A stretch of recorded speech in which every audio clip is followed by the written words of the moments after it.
You're watching The Link with Chris and Sabrina on TV 11. Stick around because we're next on CBS This Morning. We got your 6. At 6 a.m. with The Link on Breeze 93.9 FM. Bree and I connect you with all the latest news and information you need to know to start your day. Then check back with Guam's news leader at 6 p.m. for the day's top headlines with KUAM News Primetime. From 6 a.m. to 6 p.m. and everything else in between with KUAM Digital, we got your 6.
You're watching The Link with Chris and Sabrina on TV 11, but don't leave yet because we're coming up next on CBS This Morning.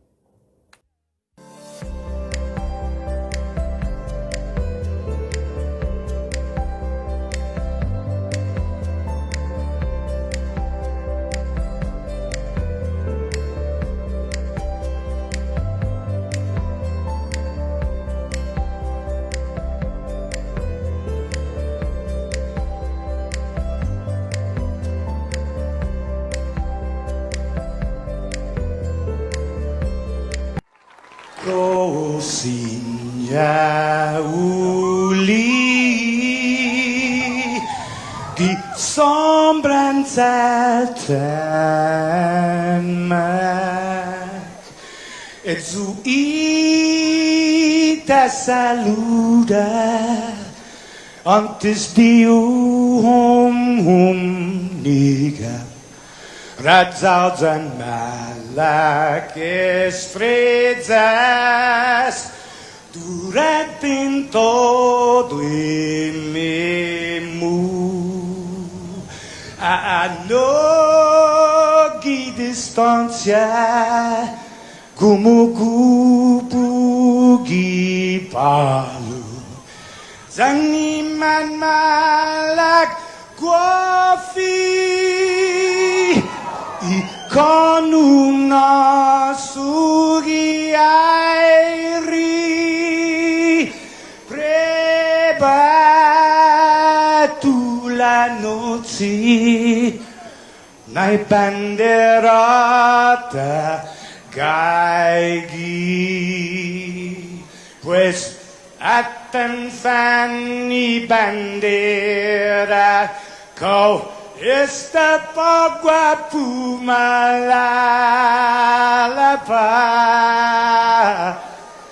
giluk tanu man libri sentami ti man ko badi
Jatiwa saka hau zanggin undingu Lohuli hagi panyi Zahan lagu gi matamu Zahapata tu maski pabel sangan Lau tiu hongi telu Napon naputi du nai pogu Ni wahu gagagi magagi fionmu Apu magiga pagam Sabil sangon ni histuram Sahabu zahu Apu magiga pagam Sabil sangon ni histuram Sahabu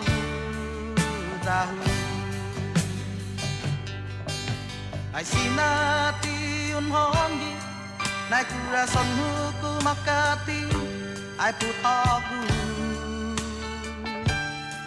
Ai lohagu itelu Ai magoi tin hasu Na putagu tu na neni na mapatu Long na koru Zagwahu Zan magoi na tizamu Zabel hana zani na anu na tinumu Apu magiga pagahu Zabel sangan ni suram Sahabu zahu Apu magiga pagahu Sadu sangan ni suram sahabu zahu Aku magiga pagahu Sadu sangan ni suram Good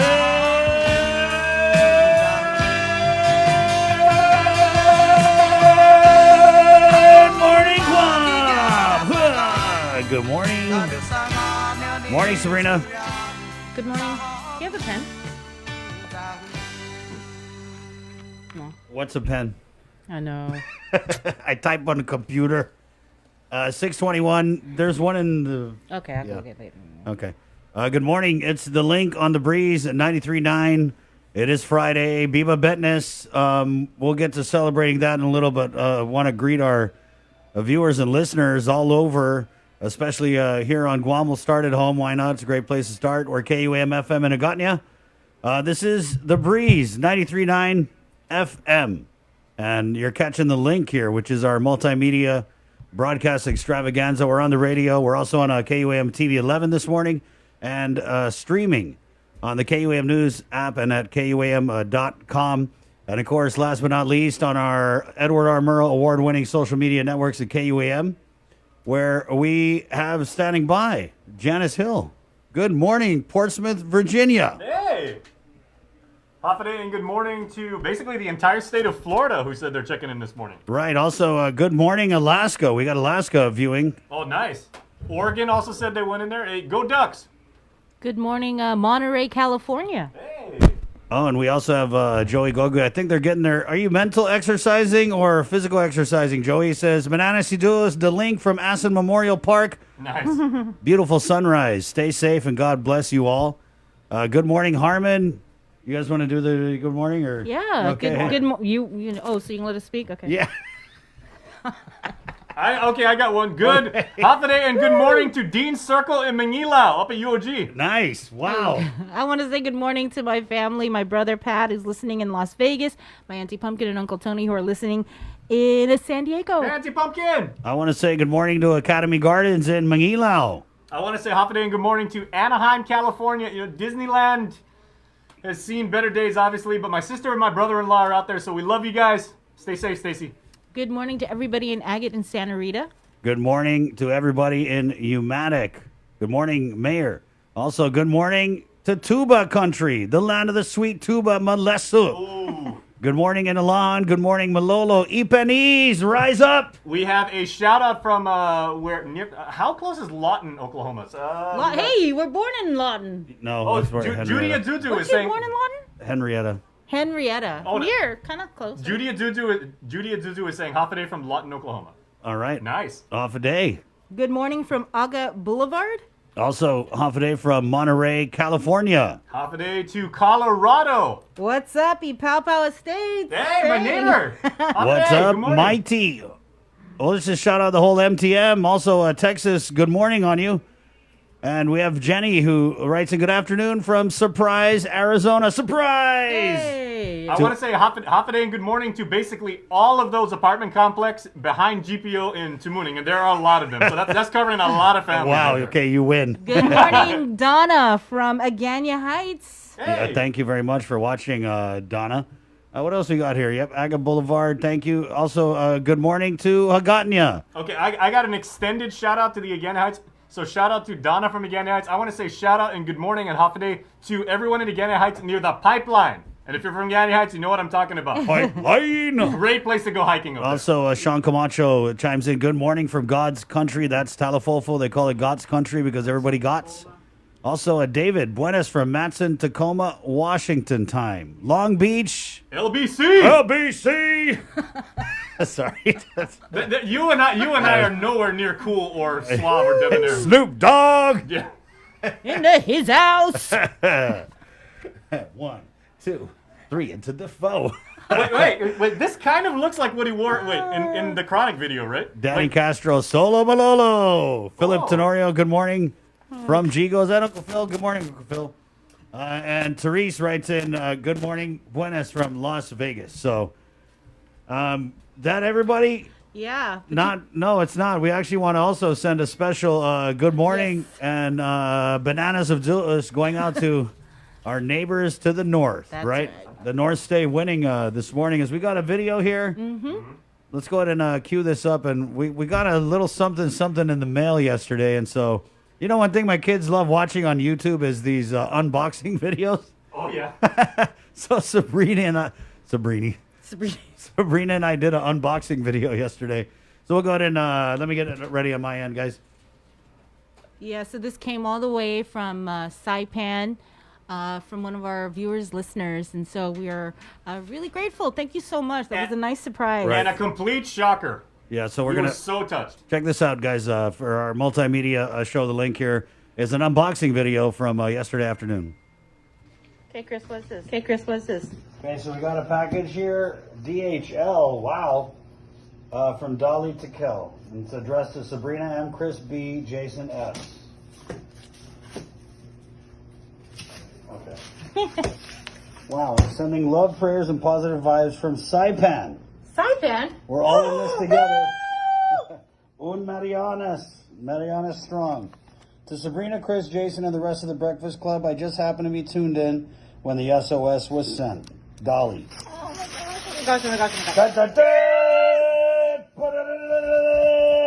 Yeah. How many you want? Love. Legendary blueberry bread. This is actually the COVID-19 vaccine. This is why Saipan's doing so well. That and the Pantuva they got. Oh, the sweet bread from Herman's. Bomb. Nice. We got another one here.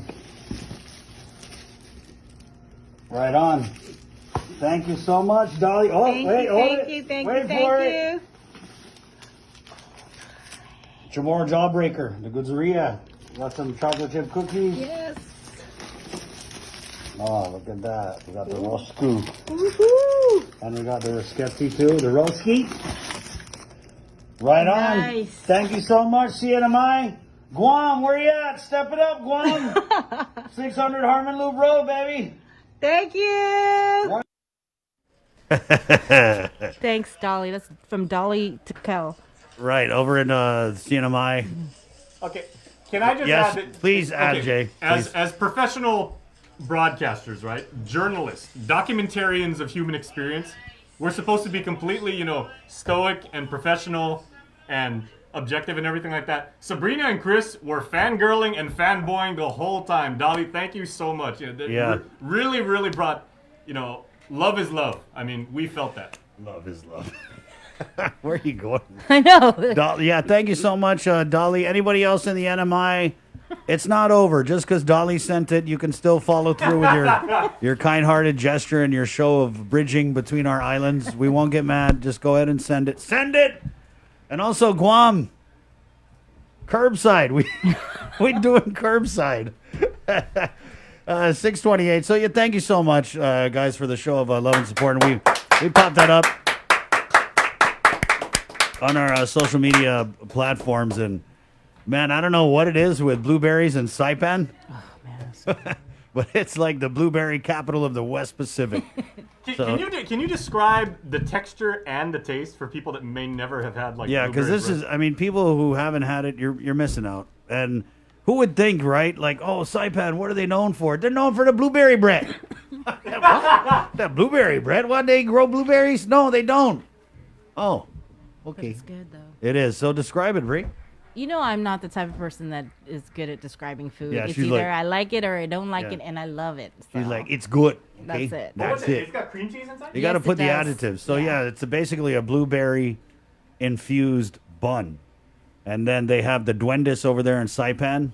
They climb inside and they squirt a bunch of cream cheese in there, and so what you have is the blueberries are kind of tart, but the roll is a little sweet, and then you have the tanginess of that cream cheese, which holds well. I mean, they shipped this all the way from was by DHL. Wow, Dolly, ballin'. But what I like to do, guys, is warm it up a little bit. Huh? That's really good. Yeah, dude. All right, so we're going to take a lot of breaks this morning. There's going to be stuff on our face with blueberry cream cheese bread. It is 6:30, Guam. There's a lot going on as we do have some breaking news right out of the gate here. The show is proudly brought to you by First Hawaiian Bank, Calvo Enterprises, and IT&E. Again, it is the link on the breeze. 93.9 on this 11th day of September.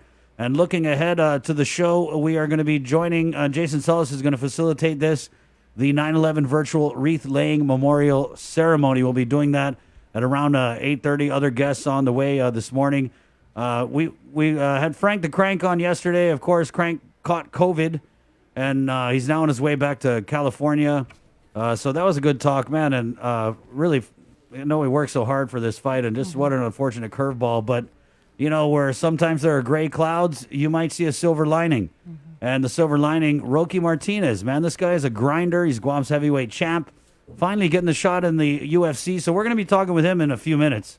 And we've also got from Public Health, Chima Mbakwe, who is the containment lead for COVID-19. He does all the quarantine. He laid the plans for the isolation. So this guy knows some things about the quarantine. We'll ask him about some of these exceptions that have been granted, some of the policies, and what's the driving force behind this quarantine concept here. And also on schedule here, I know she's got a meeting, but we're really looking forward to getting the Guam Postmaster, Tammy Shonen, in to talk about it. I was over at the GMF yesterday, and just crazy.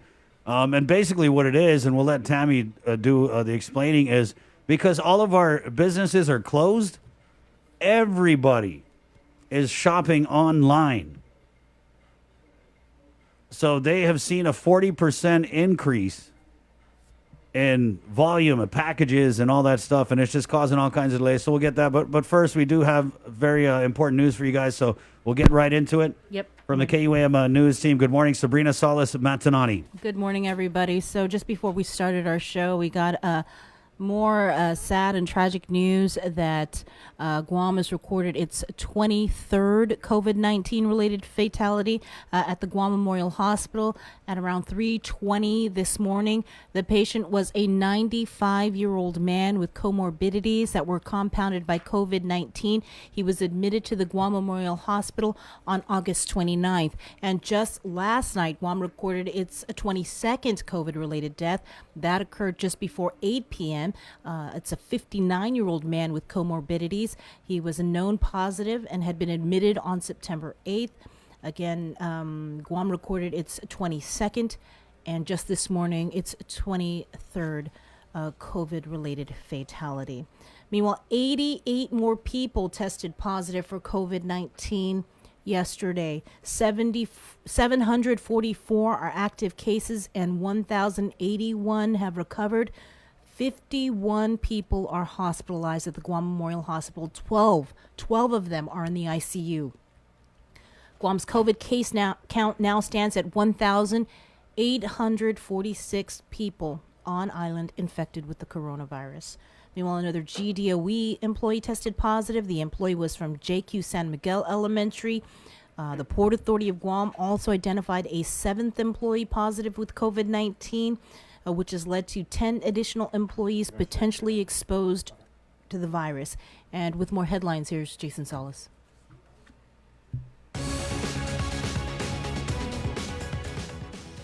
Half a day, everyone. Here's what's going on. We will remain in PCOR 1, and the stay-at-home order will continue for another week at least. The governor announced the extension at a press conference, saying even though the infection rate has plateaued, it has not declined to a level that will allow the Guam healthcare system to fully recover. And the entire world since World War II. If our numbers don't change, I'm afraid we will reach a point where our hospital is so full of COVID patients that we may not have room to treat any other ailment. And doctors may be forced to choose who should be treated because we lack the resources to do so. The stay-at-home order, in effect for the last 3 weeks, continues until noon, September 18th. Public health is turning to tech for help in the pandemic as officials launched a digital contact tracing app to slow the spread of the virus. Here's more.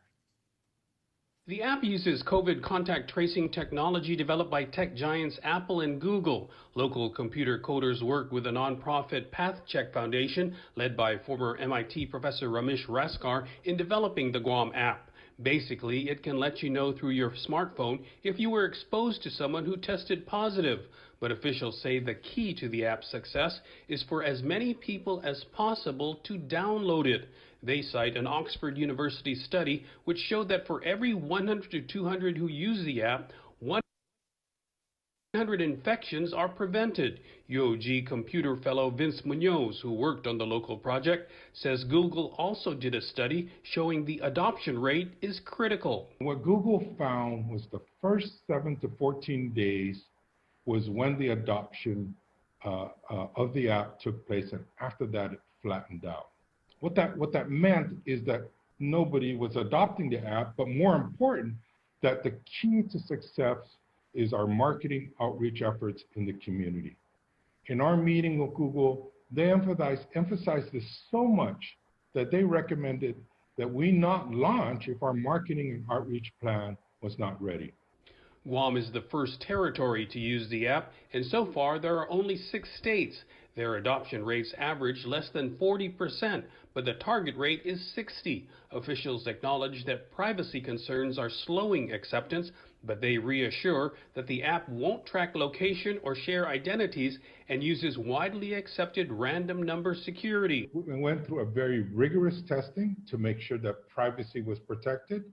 There is no information regarding your contact info that is shared. If we don't trust each other and we don't make an effort to try and do something about this, then the whole point of this technology is to try and manage the quarantining. Because if we're not able to do this, then we have no choice. It's going to increase, it's going to spread, and we have no choice but to do lockdown. The Guam COVID Alert mobile app is available for download from the App Store and Google Play. For more information, visit guamcovidalert.guam.gov. For Guam's News Network, I'm Nestor Lecanto. Thanks, Jason. In national news, President Trump pushing back against a new book from journalist Bob Woodward, in which the president says he downplayed the severity of the coronavirus pandemic. The book, Rage, is published by Simon & Schuster, a division of Viacom CBS. Skylar Henry has more details from the White House. President Trump is calling Bob Woodward's new book, Rage, a hit job. I was very open, whether it's to Woodward or anybody else. It's just another political hit job. The Washington Post published excerpts with audio clips of President Trump acknowledging the severity of the coronavirus to Woodward back in February. You just breathe the air, and that's how it's passed. And so that's a very tricky one. That's a very delicate one. It's also more deadly than your strenuous flus. This is deadly stuff. The president tweeted this morning, Bob Woodward had my quotes for many months. If he thought they were so bad or dangerous, why didn't he immediately report them in an effort to save lives? President Trump will head out to Michigan this afternoon for a campaign event, the same state where his Democratic rival Joe Biden campaigned Wednesday and responded to the revelations. He had the information. He knew how dangerous it was. And while this deadly disease ripped through our nation, he failed to do his job on purpose. It was a life and death betrayal of the American people. Woodward also asked the president about the Black Lives Matter protests in the wake of George Floyd's death. Do you think there is systematic or institutional racism in this country? Well, I think there is everywhere. I think probably less here than most places, or less here than many places. Okay, but is it here in a way that it has an impact on people's lives? I think it is, and it's unfortunate, but I think it is. This was President Trump in Kenosha, Wisconsin last week. Some African American community leaders, and a lot of others actually, have said it's systemic. Where do you stand on that? I don't believe that. No, I don't believe that. I think the police do an incredible job. The president has made law and order a central theme in his re-election campaign. Skylar Henry, CBS News, the White House. And that's your news. We now head into our Zoom room where Roky Martinez is standing by from Las Vegas. Good morning, Roky. Oh. Good morning. Oh, there you go. Hey. Hey, good morning, champ. Congratulations, first of all. Yeah. Thank you. Well, let's just start there, man. You have been grinding. You've been fighting in Japan. I mean, you've just been finding these fights, finding these big opponents. What was it like when you if you could just tell us, what was it like when you got the call up to the UFC? Because I know, like, literally, I don't want to drop a cliche, but this is the moment you've been waiting for, right? Yeah, it's crazy. I mean, Wednesday Guam time, I had missed a few messages, and then I got a call early Wednesday morning, and my new management team was like, "Hey, man, how soon can you get on a plane, pack your bags, and let's go?" And I was like, "Oh, moly!" So, yeah, I just did a load of laundry, and man, waited for it to dry and packed my bags, and they put me on the next flight out. Wow. What time in the morning were you? Was it like 1 in the morning or? Well, I want to say I time? saw the missed messages around 4 a.m.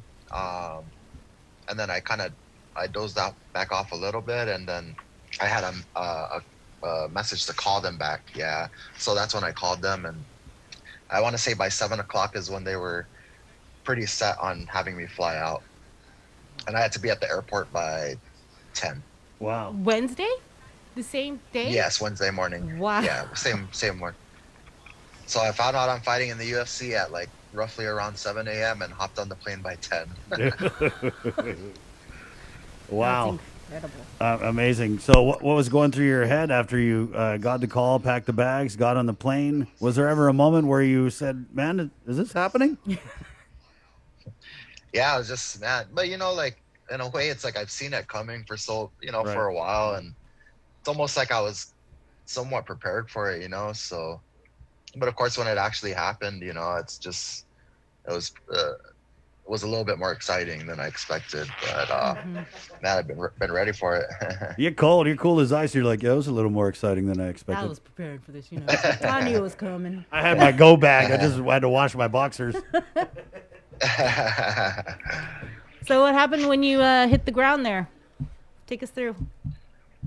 Yeah, so right when I landed, they picked me up from the airport, and immediately I had 3 different medical checkups. So my first one was another lab work with my blood for HIV and stuff like that. I went and did that, and then right after that one, I went to a eye exam where they dilated my eyes. And man, that was kind of hard because I couldn't read anything on my phone.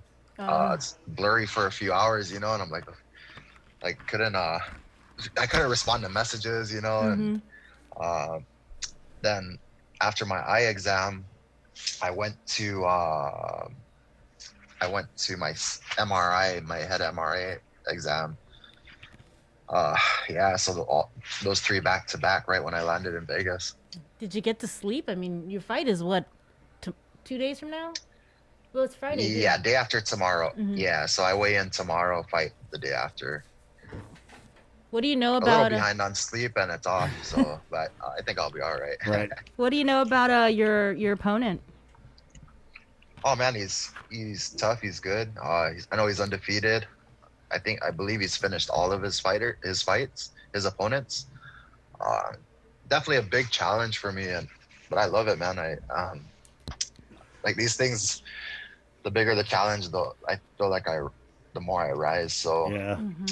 You're crazy. Definitely a good opponent, you know. What's his style, Roke? Is he a stand and bang, ground and pound? So when I researched him a little bit, it looked like he was actually a national wrestler on the national wrestling team for Moldova. He's competed internationally for wrestling, right. But I watch his videos and he has decent strikes as well. So, you know, he's a big, strong guy, and yeah, I mean, Yeah, but Roke, I mean, in all your fights, a lot of them, you've been the smaller dude, but you bring it with a heart that's like, I mean, your heart weighs more than a lot of your opponents put together. yeah, man, I totally feel that way, man, and I think that I usually depend on that to carry me through whenever I need it, you know. Mm-hmm. So I'm gonna try and beat this guy technically. I think that's where I can beat him, is technically and experience wise, but I always have like my heart to fall back on, you know. Worst comes to worst, if I really get to that point, then, you know, I know I have the heart to come out and get the W. You know, we spoke with Crank yesterday, and, you know, he said, oh, man, he didn't get a chance to see you, and he was really excited that, you know, he was like, man, we're going to be on the same fight card. And then he was like, oh, man, if he's going to take the fight of the night, he's going to take the bonus. That was I know funny. we would have been competing for that. Right. So have you had a chance to talk to him, or? Yeah. So when I was finally settled down, I shot him a message, you know, and I told him how bummed I was, and, you know, I hope he recovers quickly. But, you know, we were pretty excited talking about being on the same card and it happening so fast, and, you know, and all that. So it's definitely a real bummer to find out he was off. And, you know, it would have been cool too, like, for me, because due to lack of like my real cornerman and, you know, the support system and stuff, like, I have like a makeshift corner right now. So it would have been nice to have you know, Frank there is like, Right. you know, that's somebody who I train with a lot and stuff like that. So who's in your corner? So right now, Justin Beneventi just flew in this morning. And one of my friends from Washington State flew in to meet me. He doesn't really have too much experience as far as the MMA goes, but you know, we're good friends, and I felt like at this time it would help me to have that, you know, that just somebody there with me, you know, that I'm familiar with, you know, just especially with how fast everything went, and, you know, so. Because I feel like you kind of got be like good, though. the strategy, right? I mean, you've had so many Oh, fights, yeah. and I don't think you really need that milk or Yeah, I mean, I it's just, sure, like I you said, just it's make nice. sure my cornermen hold the water pretty good and can at least ice down my head, you know. Just put the ice on my head. That's all I need. How's your Vaseline game? Right on. Yeah. Well, hey, the UFC takes care of that too, so Oh, we don't nice. have to worry about that. Big time, huh? Big time. You made it. Rogue, let's talk about the training, right? I mean, I know you're always training. I follow you on the social media. You're just like constantly trying to stay ready. What's it like? And we saw it with Trevin. He got the last minute call up too. Last minute call up. And I know you're pumped, dude. I know you're a killer competitor. But training wise, are you ready for this fight? Man, I'm always ready. Like I said, even prior to signing with this new management team, I actually took off from work for a couple of weeks I was actually doing 3-a-days prior to this fight. So I felt like the way everything worked out in a way, it's like, wow, the timing was perfect, you know, for me to pick up my training and stuff like that. But other than that, man, like anybody who knows me or has been around me knows, like, I train so frequently that I can fight, like, give me a 2-day notice so that I can at least show up to the weigh-ins, you know? Right. Hey, well, Rogue, this is Jace, man. And speaking of people that know you and, you know, they can qualify, you know, who you are and, you know, the sense of family you have. You were mentioning your friends from Washington and everything like that. Right now in our comment stream on Facebook, you are getting a ton of love from all of your family on Guam, but everybody back in the Pacific Northwest. And, you know, we were mentioning the other day how, you know, you lived for a while in Federal Way, Washington. So you're getting a lot of love and, like, just tons of emoji. You know, you're getting the shaka, you're getting the big muscle, you know, the Guam flag and everything like that. So, you know, you have got a lot of support. So, you know, your corner, I know you know this. Your corner is actually really, really huge. You've got an entire state, an entire island in your corner, literally. Yeah, man. And you know, I was saying earlier that, like, just all the love and support. It's like I can, like, feel the energy out here. You know, I feel it with me, and man, I'm just so grateful that we have such a supporting island. You know, like I feel it, man. I feel the energy, and I love it. Roque, I know you're good on the wrestling. Right, you train wrestling all day. I know you'd work at Costa, all the wrestling, got that. This guy's a wrestler too. But just going in, what I'm wondering is wrestle. At what point do you just punch the guy in the face? Because that's what I love to see. I love to see when you hit these big dudes and they get that look like, holy shit, what the hell? Yeah. Huh? Yeah, so, you know, my plan actually is to keep this fight standing and really try and beat him with my speed, because I think that's where I'll have an advantage is my speed on the stand up, and you know, I think my striking is better. So yeah, I actually look to keep this one on the feet because that's where I feel more like I'll have more of an advantage. Right. What about your family here? Your girl, your daughter, right? Was she like, oh my gosh, Dad? Yeah, so she was still sleeping, and I was like, well, I woke her up, you know, I said, I gotta get ready, I gotta go. She's like, where are you going? I was like, oh, I'm fighting you. She goes, no. Well, she was like, she's freaking out, you know, and yeah, so she woke up not long after that, and her and my fiance dropped me off to the airport. Nice. Roque, so you got the call, right? And what's it like getting that call, meeting that goal in the middle of a freaking pandemic?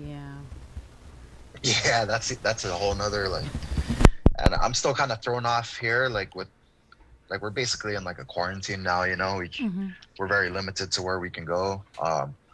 Can't even go to the grocery store, so I'm like, we're doing all these delivery apps and food ordering apps, and yeah, and then, you know, then you see everything going on in the whole world, and then it, you know, it just makes me more grateful that I have the opportunity to still do what I love during these times, because I know a lot of people can't. So at the end of the day, it's made me more grateful for everything, you know, and I'm always hoping and praying that everything gets better for everyone in the whole world, you know. It's just during these crazy times. Can you tell us a little bit more about signing with Iridium? Because that's huge. And we saw the post and we saw you got the fight. Now I kind of after thought, I was like, wow, I mean, he got signed. That's huge. So tell us about that. Yeah, Iridium's they're really good at getting their fighters into the UFC. So you know, with me not being able to fight in Japan and Rizin anymore, we had to start looking at other ways to, you know, still compete. And you know, I'm very grateful that I got to fight in Rizin. I liked it there. I was happy there, but unfortunately their travel ban restricted me from competing anytime soon. So that's when I really pushed to have Iridium try and get me into UFC. And man, that went fast. I want to say, like, I messaged the guy about being managed by them to having a fight like 7 days, you know, just from messaging the guy like, hey, are you willing, you know, are you interested in representing me as my manager, to actually being here for my fight, like literally 7 days. So it's crazy. They work fast. What's it like to rep Guam? I mean, you always do. I love that pic with you with the Guam flag on your back. Is that what you're coming out with on fight night? Oh yeah.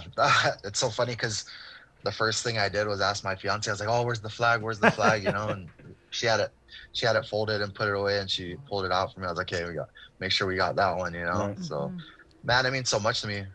And you know, you see it on my post, like always carrying the flag, you know. I know you just got there, but are you able to train there, or you have to just stay in the hotel?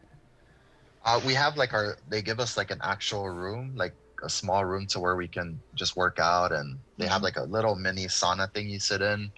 But that's about it. Yeah. All right. What's your message to your fans, man?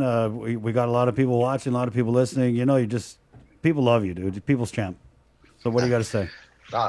Man, like I said, I really feel all the support, and man, I'm just so grateful. Like, I can't be grateful enough to for everyone just showing their support and love, and it just gives me a lot more energy and confidence going into the fight. So just really appreciate it, and man, thanks for everybody for sticking by me for so long. 15 years of fighting. This will be my 15th year of competing in MMA. So hey, kids, follow your dreams. All right. And I gotta say, it's so great to see how you've come up. I mean, we've done partnered with you for the Special Olympics, and you came out and partnered with us for that, and also the work you've done with Gain. So it's really nice to see you come this far and pursue your dreams. So congratulations. Thank you, appreciate it. All right, and Roka, maybe we've got so many comments once again of people, just offering, their support, their congratulations again. Like Chris said, they know you project a positive message, and you carry 671 in your heart and literally on your back. Not just in every fight, but in everything you do. I mean, that is your character. But we got a comment here from Mike and Grace Blas. They're like, "Hey, Roke, jam like spam." That pretty much encapsulates everything. Right. It's like, dude, if you don't get motivated by that going into your fight, I mean, that's jam like spam, bro. Go for it. That's a good one. That's a good one. All right. Roki, take care. Yeah. And what is it? Kick some ass? What is it? I thought it was jam like spam. We got a comment in here. Chelo Roke, we're here for you, the Marianas. Chelo, fuck guy, dude. Oh, that's a good one. That's a classic. Yeah, classic, bro. Okay. Hey, good luck, champ, and keep us posted. We're all going to be watching, and just wishing you the best. And just make sure you punch his face for me one time. All right. Thank you, guys. Thanks for having me. Take care. Right on. Wash your hands, bro. Be safe. Take care. Okay, hasta. Bye. Thank you. There you go. Bye. Our heavyweight champ, Roki Martinez, making the big debut in the UFC. Wow, 15 years of fighting. Never give up. Yeah. It was funny. We were talking yesterday, and you're like, yeah, he wanted to play pro football. Right, he was talking about that. And then he also, we did a whole segment with him on In the Mix, and we did a workout with him. And, I didn't know, he can lift. Yeah. And I was like, oh, I'm not doing that. He can lift, yeah. Well, and you're talking about, like Roki now is a professional athlete, and, like his training regimen and everything, given the restrictions of the pandemic. Remember when we reached out to certain, you'd call them social media influencers or well-known notable people in our community? He was one of the first people that actually shot a video of himself and just did a complete ad-lib testimonial of being like, hey, I'm worried about this thing. Stay home, do what's right for our community and everything like that. I'm taking care of myself and my family, but he stepped up right away. That's right. He made that happen. He's always been, like whenever I reached out to him, like you said about the PSAs for staying home, he was like, yeah. He sent me the video. I was like, whoa, that was fast. And then even when we did Trench Challenge, I want to say it was a year ago, and every year KUAM, they partner with the Special Olympics for Trench Challenge. And again, I reached out to him, hey, do you want to be a part of the team? And he came out and he did the whole Trench Challenge with us and with the Special Olympians. He cares about animals. He cares about the kids. And Good guy, humble. And just wishing him all the best, 656. Hey, the show proudly brought to you by First Hawaiian Bank, IT&E, and Calvo Enterprises. And talking about IT&E, we're going to be going on a virtual tour in just a few minutes here. A special treat for you on the link, The Breeze. Here's who else is coming up on the show. We will get Hospital Administrator Lillian Posadas around 8. We've also got, hopefully, the Guam Postmaster to talk about the lines at GMF in Barrigada and what the cause is. From Public Health, he's the containment lead. He designed the quarantine, the isolation facilities. He is Chimo Mbakwe, and he's coming up. We also have the Guam Education Board Vice Chair. He's the Chair of the Finance Committee, Mark Mendiola, to come on and talk about the budget cuts and a bunch of stuff that's going on with DOE. Yeah, and the third-party fiduciary agent, how GDOE, I believe, has till January 31st to demonstrate sustained improvements so that they come off this third-party fiduciary agent, which they have actually had since 2003, I believe. Yes. And they've been paying like $2.5 million annually for this third party. Crazy, and that's such a money game with these third-party fiduciaries. We saw it with the solid waste thing, and yeah, I mean, imagine how much more we could do with education if we weren't forking over nearly $3 million to people us, to right. babysit us. Yeah, exactly. So I mean, it's huge. It's really huge. 6:58. Also, we'll get at 8:30. Jason is going to lead. We have Jay. Can you tell us a little bit more about that? Yeah, certainly. Of course, today is like a very, very solemn day. It is now the 19th anniversary of the September 11th terrorist attacks on America. Of course, Sabrina, I don't say this about everything, but I remember what it was like it was yesterday, because those of us in the newsroom, we went out to dinner because you and now the boss, Marie, were supposed to go to a conference at CNN. So a bunch of us went to Sam Choi's and we're like, hey, let's go wish, the girls well and everything. And, we all went out as a team, had a nice dinner. And then we were all like, all right, Sabrina, Marie, you guys got a flight in, like 8 hours, have a good time, be safe and everything. And then on my way home, and these are in the days when we had like the push to talk phones.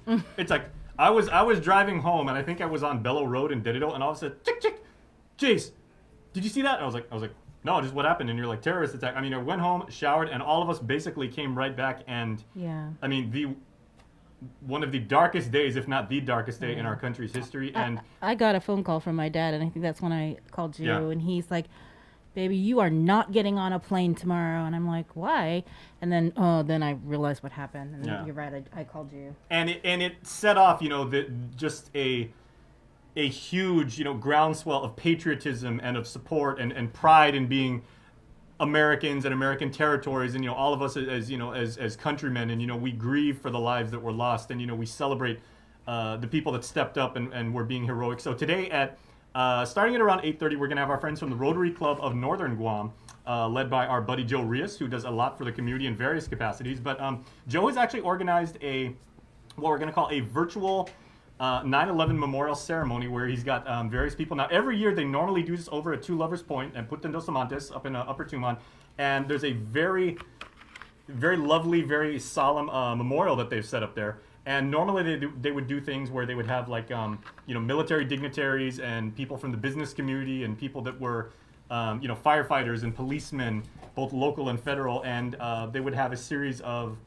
time-honored traditions that they would do to honor, the lives that were lost from 9/11. Obviously, this year we can't do that, especially given right now that Guam is under the PCOR 1 restriction. So Joe's put together like a little program, and we're gonna have some really cool things for you to really take part and like they say, never forget.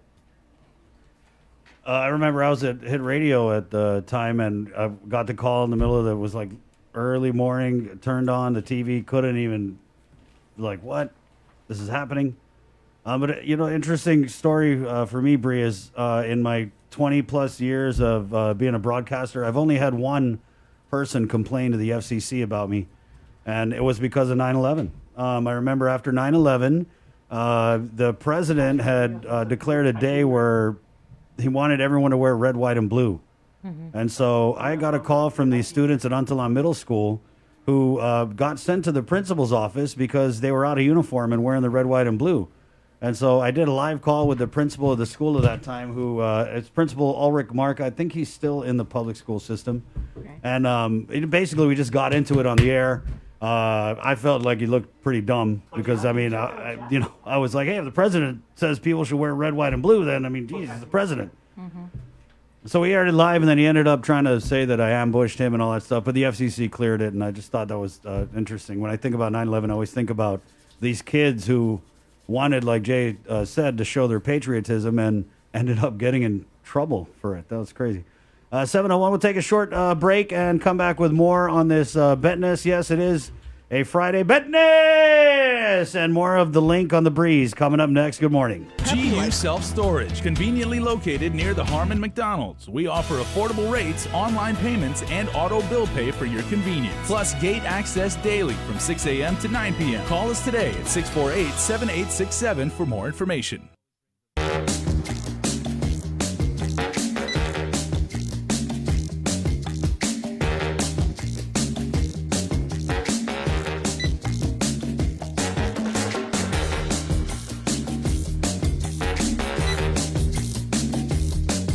Your life moves quickly, so you need a card that keeps up with you. Tap and go with our contactless debit cards. Just open a checking account at First Hawaiian Bank. You're watching The Link with Chris and Sabrina on TV 11, but don't leave yet because we're coming up next on CBS This Morning. We got your 6. At 6 a.m. with The Link on Breeze 93.9 FM. Bree and I connect you with all the latest news and information you need to know to start your day. Then check back with Guam's news leader at 6 p.m. for the day's top headlines with KUAM News Primetime. From 6 a.m. to 6 p.m. and everything else in between with KUAM Digital, we got your 6.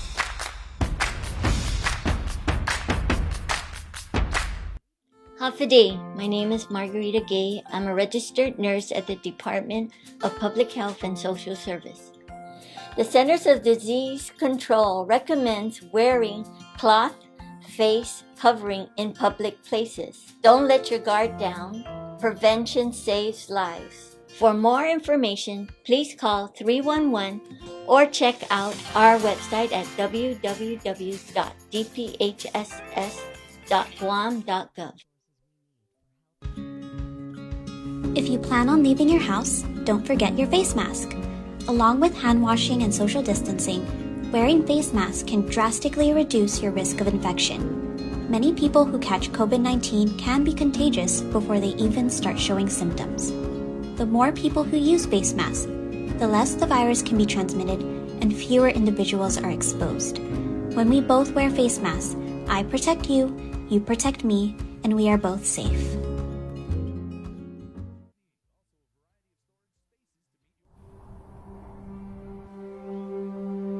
When the world feels stuck at home, there are people who would love nothing more than to have a home. Disasters don't stop during a pandemic. Together, we continue to give help and hope to those in need. Help now at redcross.org.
Good morning, 706. Friday, woohoo! It's The Link on the Breeze, 93.9. Just moments from taking a little tour with our friends at IT&E, who are proud sponsors of the show. But before we get to that, let's get to this with Sabrina Salas Matanani recapping the COVID-19 news this morning, Bree. Right. We started our show with some very sad news as Guam recorded its 23rd COVID-related fatality. It occurred at the Guam Memorial Hospital this morning at around 3:20 a.m. The patient was a 95-year-old man with comorbidities that were compounded by COVID-19 and was admitted to GMH on August 29th. And just last night, we recorded our 22nd COVID-related death. That occurred just before 8 o'clock. A 59-year-old man with comorbidities passing away at GMH. He was a known positive and had been admitted on September 8th. And again, this marks the 8th, or we have seen 8 virus-related fatalities in less than a month. And comes as Governor Leon Guerrero Thursday extended her stay-at-home order for a 4th week. Also yesterday, we saw 88 more people who tested positive for COVID-19. 744 are active cases, and 1,081 people have recovered. 51 people are hospitalized at the Guam Memorial Hospital. 12 of them are in the ICU, and those are the numbers from yesterday. Guam's COVID case count stands at 1,846 people infected with the coronavirus on Guam. Again, A total of 23 people have passed away to COVID-19. And we'll get Lillian Posadas, the hospital administrator, on around 8 to maybe get a little more info on these two most recent deaths. As I mean, really, we sit there with the phone at night, at the house, get a notification. I'm always kind of like, please don't let this be Yeah, you don't want to look at it, right? another death. And so we had the one last night, which, and then this morning so it's just stay home, guys, please. 707. Jason, let's go to IT&E here, where we have Jihan standing by. And Jason, what are we going to be talking about now? Okay, well, IT&E, this is a very, very big day for our friends over there. So, John Hoffaday, good morning. Nice to see you. Thanks for joining us. Yes, good morning, everybody. Good morning, Chris and Sabrina. How are you doing? Doing good. Okay, now you gave us kind of a sneak peek about what you'll be launching here, but you've been in the Zoom room for a few minutes because we had to go do the whole technical setup. I'm sure you're very familiar with that. So, can you please hold it up slowly? Give like a really slow, because we saw the device that you'll be launching and everything like that. Let's do the whole dramatic reveal thing right now. We've been all about unboxing today. Yes. Okay. So, half a day, everybody. I am so excited to announce that starting today, September 11, the new Samsung Galaxy Note 20 and Note 20 Ultra is now available at IT&E. Dun dun dun! That's a salesperson, boys and girls. Okay. We've got pretty big screens here at IT&E or at KUAM at IT&E. Can you okay? I'm trying to be a gentleman in saying this, but I'm also a computer geek, so I think my sense of chivalry is just like out the window. Would you mind holding that up to your head to show people like a sense of scale and just how big that screen is? That is enormous. It is. It is big. It is bigger than my hand. It's longer than my hand. How many inches is that screen? And look at that. It's got nice beveled edges, and it's very, very thin. And how many inches is that screen? Yes, the one that I'm holding up right now is the Note 20 Ultra. It's 6.9. Good across, grief. So it's really big. It's the biggest, for Samsung. The first computer I used when I learned how to program in 4th grade was like half that size. That was a desktop computer. My goodness. Yes, and what's good news for everybody, the Note 20 and the Note 20 Ultra. The Note 20 is available at IT&E for only $199, and for the Note 20 Ultra for $399 on the $80 unlimited plan on a 24-month contract. But there is more. There is more. We are very eager to make the launch special. If you purchase the phone online or on our online store for a limited time, you will get it at 15% off. Wow, what you got to do, everybody, because everybody's got to stay home. Remember, we're fighting this thing, but that doesn't mean you can't hook yourself up with good tech gear. Yes, so the Note 20 becomes $169, and the Note 20 Ultra just becomes $339. So this piece of PC-like and game console-like phone is yours for that price. So take advantage of that. Just go online to itne.net. Go to our online store and check it out. So there's so much to learn about the new Samsung Note 20, Note 20 Ultra series. Okay, can I ask you a little bit, John? Yeah, because obviously with these days, people maybe a couple years ago they'd be like, I could really use like a really, really good phone, but I don't need my screen to be that big, or I'm not much of a gamer. I don't do many video calls and everything like that. I just need like a really good smartphone. But nowadays, we're doing video chats, multiple hours per day. Kids are in school. You're doing business. You're paying bills, facilitating, normal life all on your smartphone. So this is basically a device. It's like one-stop shopping. You've got everything you could ever do on the internet. Yes, and actually it's so powerful. It is like a PC. Like right now when all of us are staying at home and we have no choice but to work from home and like do everything that we can at home, the Note 20, Note 20 Ultra is actually a good buddy for you during these times, because one of the good things about it is, in just 30 minutes, if you have to like charge it, you will get 50% charge in just 30 minutes. So that's really fast. Also, you guys using the fast charge technology. It is super Very cool. fast. Like I wasn't even done brushing my teeth and everything, and then when I got back, it's full. Okay. And what's typically really the battery life on those? If you have 100%, how much standby time is that going to give you, and how much usage time? Actually, for the usage time, depending on how much the user will be, browsing or like using the phone for, but it can take you a whole day. It's really actually very powerful with a 4,500, battery. So it's really good. Plus, it has wireless power sharing. So if you know that already, you can share your battery with your friends. You just have to turn on the wireless power sharing, put the phone on top of your phone on the Note 20, Note 20 Ultra, and you can already share your charge with a different phone, with a different Samsung. Jealousy's a sin, but man, you're running Android 13. I'm so envious right now. Like the future. Yeah, can I ask you though? You were mentioning that people, because with your special, if they order online, then they get a really generous discount from you and everything like that. As far as being able to pick up the gear or have it actually get in their hands and everything like that, how would they do that? Because this is available both on Guam and in the CNMI, correct? Yes, this is available in Guam and CNMI. And for today, as we launch, for Guam, we are only open in Harmon for now, of course, and also at AFIS. So they can pick up their phone. But eventually, when the lockdown opens, they can, go to the other stores. But yes, they can just order online and then go to the store. So you don't need to wait a long time in the store and just, pick it up there. Okay, and I'm sure like your IT guys right now are like, they're going to give you a call right now. They're going to be, hey, our website is like really slammed with orders. That's all from the link. So you're welcome.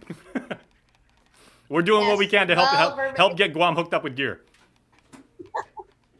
Yes, and we're doing that, making it easy for people also to, have access to technology and everything, because, we have to have technology to empower us during these times. So ITNE is very, passionate towards providing that to our customers. Nice. Gianna had but other than that, I can show you the S Pen features if you want, because it's actually what makes it really special, the Note 20, Note 20 Ultra. Oh, let me think if we would like to see a tech demo. Yes, please. Okay, so I'll just very quickly show you one of the improvements that it did is the latency, or how quickly it reacts to you. So it's like very realistic. It feels like it's pen to paper accuracy. So now the reaction time of this is just 9 milliseconds. So I'll show you.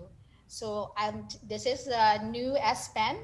If you can see this, it reacts. Very nice. So yeah, you get that very natural, very tactile experience, right? There's no delay. Okay, there's no delay, and in terms of like how. No, don't erase it. That was a work of art. Don't clear it. See? Oh man, that's Picasso right there. Very nice. Yes, and it's really exciting, and the latency just improves it, because the phones before there's some delays, and like people are saying, oh, I can't do my own Picasso because there's delay. But yeah, with 9 milliseconds, that's a huge improvement compared to Note 10's 45 milliseconds. Okay, I'm looking at our comments right now, Gian, and just for some consumers that might be considering this, and they're like, I would like to upgrade like my child's computer, because or my child's phone right now. Is this necessarily a smartphone that's geared towards the business community, or is it for people that are like all about social media and they just want to document everything in life, or is it kind of like it can do a little bit for everybody? Because Sabrina's son is in school like many hours in the day. His mom's doing like a bunch of stuff, so you could get one of these for each of them, and it would satisfy both of their needs, right? School and business.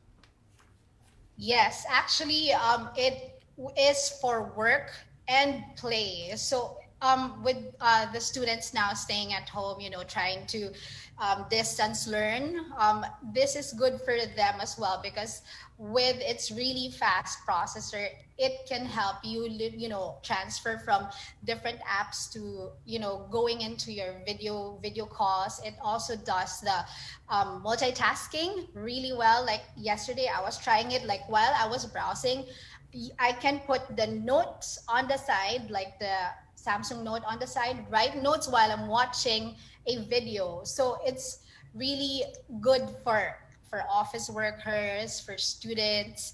Plus, with our discount, is really, more available for everybody. And plus, I was mentioning earlier, it is like a game console because of its high video resolution, and also, as I've mentioned earlier, it's also very in terms of its RAM, it's also high with 12 gigabytes for the Note 20 Ultra and 8 gigabytes for the Note 20. So it's really for multitasking. So Very anybody nice. that needs multitasking, this phone's for you. It's really good. Yeah. Okay. Gianna, Chris Barnett's asking right now because he's a real responsible guy, but he's also kind of got like butterfingers. Have you got cases? Because he's gonna drop this within 5 minutes of him getting it. So, what kind of cases do you guys have? Yes. Yeah, we do already have our the screen protectors. Oh, nice. We also have our cases already, so you can go check it out. And we also have the Galaxy Buds available, so you can already go to the stores or purchase online. And it's all available starting today. All right. Well, thank you so much. And I am on your site right now, and I am shotgunning one for Sabrina and Chris, and 2 for me, just because I'm like that. Oh, and then Joe. So, Wow. Hey, thank you so very much for doing this for our community. We really appreciate it. That's very, very generous of you. You guys are awesome. Yes. And also, I would like to talk about our other ongoing promos. Sure. That is also available. Everybody, we still have the back to school promotion for Guam. This is available until the end of the month for Guam and CNMI actually. And our feature phones is the Samsung Galaxy A71 and A11s, which are free on the $50 plan or the 10 gig plan. And if you are a teacher or a student, you just have to show your ID or your proof of enrollment, and you will get 10% off of the monthly plan. So that's 10% off of all of single postpaid plans on a 12 or a 24-month contract. So that's for all of our teachers and students. So for back to school, take advantage of that now. That's only until the end of the month. Thank you. And Well, for the Labor Day, you certainly are doing what you can to help like our people, get through this very, very tough, very trying time, with the tools they need. So thank you very much. We appreciate the time you've given us. Yes. Okay. And lastly, our Labor Day promo is only until the September 13th. And it's also available in Guam and CNMI. So we're featuring the S10 Plus for only $49 and the iPhone SE for free on the unlimited data plan for $80 a month. So that's also for our workers. That's also our gift to you. So as we have many offers for you, because as I've said earlier at ITNE, we put our customers at the center because you need technology to empower you, especially during these times. Absolutely. So you had me at moment one when you showed me that 6.9 When he inch saw how screen, big it was, he was like, I'm in. I'm in. All right. Thank you so much. There you go. Thank you. Oh, great parting shot, Jihan. Thank you so much. Please stay safe. All right. you all. Thank you, Jihan. Bye-bye. Yep, that's the new Samsung. Size does matter. 722. We'll take just a quick break and come back with public health and Chima Mbakwem, who is the, he's got a long title. It's like that long, so I'll get it to you after the break. Good morning. Make it through.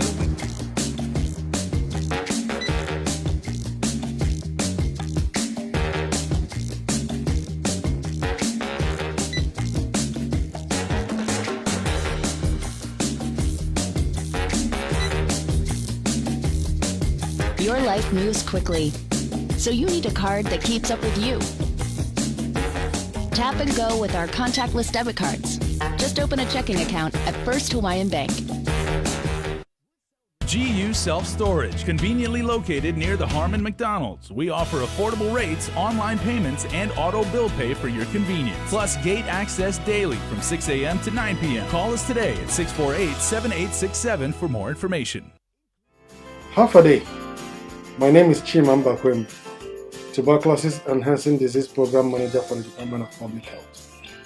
As Guam continues to deliver critical services during this unprecedented time, we must do everything in our power to protect the health and safety of our people. Continue to encourage wearing a face covering, practice social distancing and washing hands. These practices are becoming especially important as we begin to reopen our great island. Prevention saves life.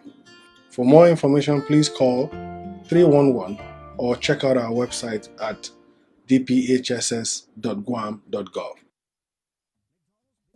You're watching The Link with Chris and Sabrina on TV 11. Stick around because we're next on CBS This Morning. We got your 6. At 6 a.m. with The Link on Breeze 93.9 FM. Bree and I connect you with all the latest news and information you need to know to start your day. Then check back with Guam's news leader at 6 p.m. for the day's top headlines with KUAM News Primetime. From 6 a.m. to 6 p.m. and everything else in between with KUAM Digital, we got your 6.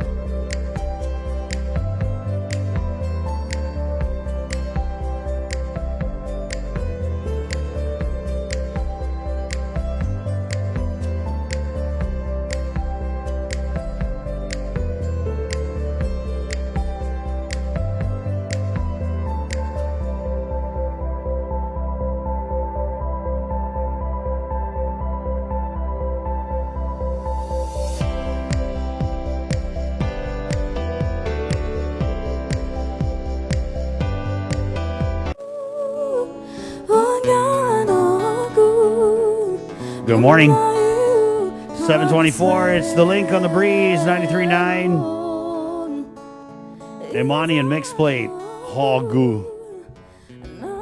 It's Friday. Let's just get right into it in our KUM News Zoom room. We have from the Department of Public Health and Social Services, Chima Mbakwem, who, Chima, like I said, you got a long title. I'd just like to say you're the containment lead for the COVID-19 pandemic for public health. That works, right? Yes, yes. Good morning. Good morning. Thanks for joining us.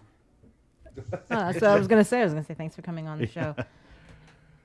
Let's just get right into it. Chima, if you could just, layman's terms, describe your responsibilities in this COVID-19 pandemic, just for those people out there who don't know what containment lead means.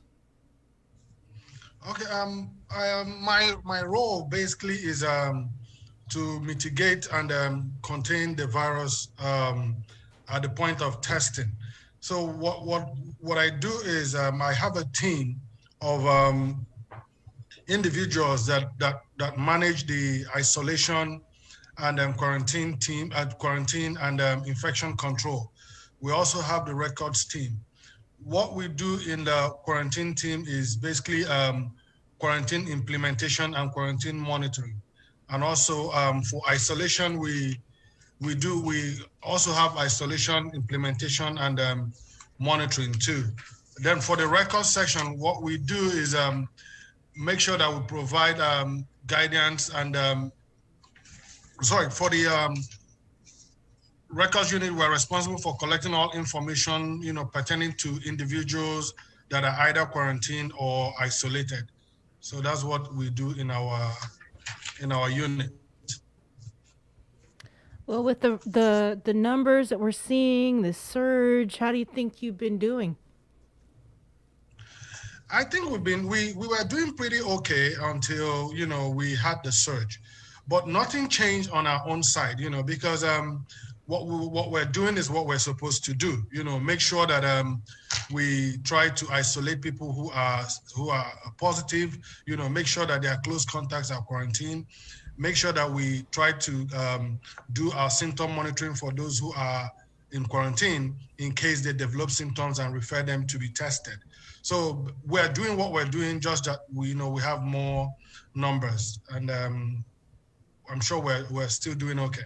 Right. And when we saw early on, before the surge, much was made about the number of cases that we caught in quarantine, right? But lately it seems like, and it is, like every case we're getting is from community spread. So you would just have to take a step back and look at what happened in June. You know, when we gradually opened our island, you know, people who came in from other parts of the country, you know, people who came home for funerals, you know, people who came home for vacation, you know. And if you look at the numbers out there at that time, there was an increasing number of cases back stateside. And then, you know, when these people came with our relaxed policy at that point, people actually went straight home without being quarantined, you know. So we lost that stopgap that we had initially, and people got into the community. And for us, you know, we were also monitoring them, you know, because the system was, if you come in with a positive test result, you know, you go home, after 7 days you test out, or you end up in the quarantine, after 10 days you test out. But what we saw was a lot of non-compliant issues, you know, because people who came into the island, you know, were supposed to be local residents, you know, but with my team, what we noticed, which we documented, was we had an increase on non-compliant cases, and these are people who gave wrong addresses, incomplete phone numbers, you know, so it was difficult tracing them.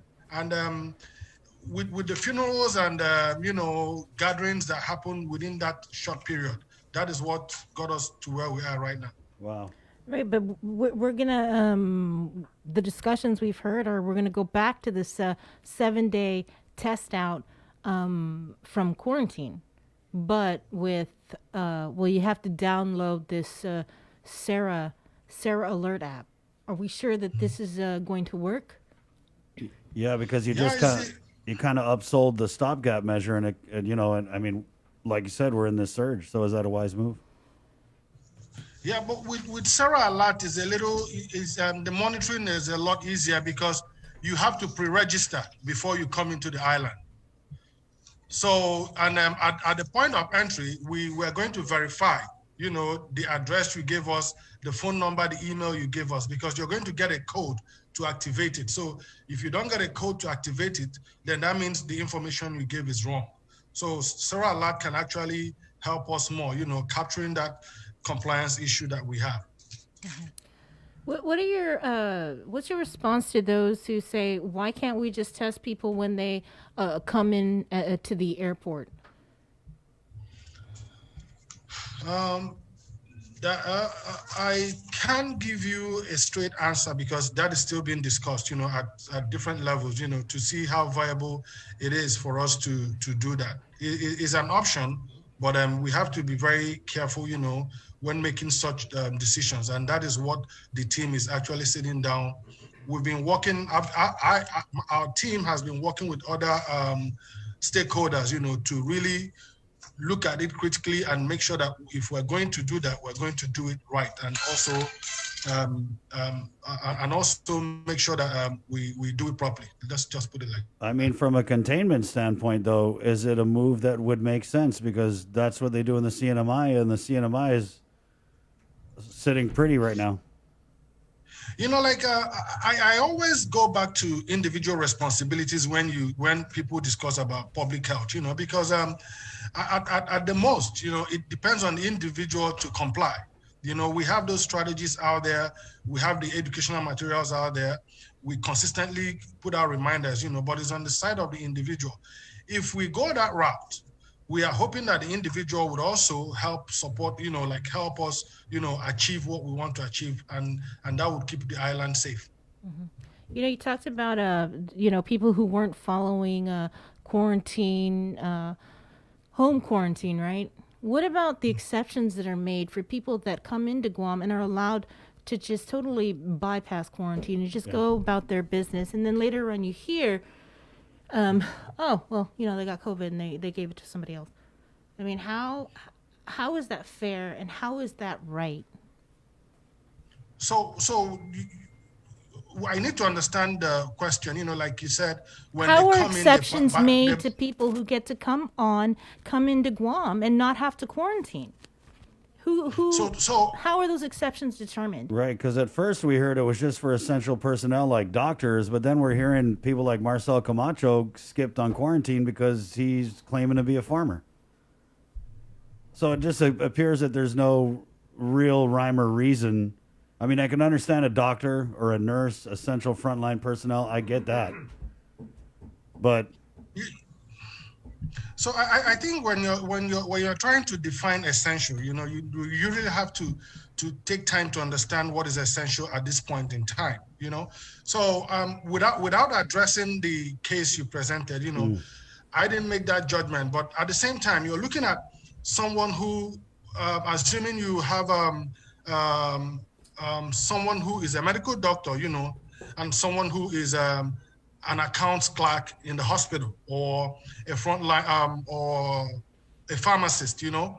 At this point, you're going to make your determination based on what they are going to do at this point in the pandemic. Right. A doctor is essential in the sense that they're going to treat patients who are sick, but the accountant can remotely work from home. So if the accountant comes in and he's placed in home quarantine, he can also work remotely from home quarantine, like a lot of people are doing. Yeah. And looking at the farmer too, looking at the farmer and their role in the community, growing food for us to eat here now, if it's not deemed essential at this point, then it becomes a challenge, if he's in quarantine and then his crops will rot away, or he doesn't have anybody to tend to his crops. And I'm just trying to balance the assumption that those determinations are made independently. Who makes those calls though, Chima? Is that you? Because it kind of seems like it would be your call as the containment lead, or is it someone? Is it Adelup? No, so it has nothing to do with Adelup. There's a process in public health. There's on the website, you put in your request, for exemption, and the team would look at the merits and then make a decision based on the information available to them. Right, and I just want to, because I talked to Marcel yesterday, and he actually got his bona fide farmer certification on August 7th, so a little more than a month ago. And when I was talking to him, because I just thought it was I told him, I go, it's kind of funny, you as a farmer, like, I don't buy it. And he said, I'm hoping to farm 18 acres.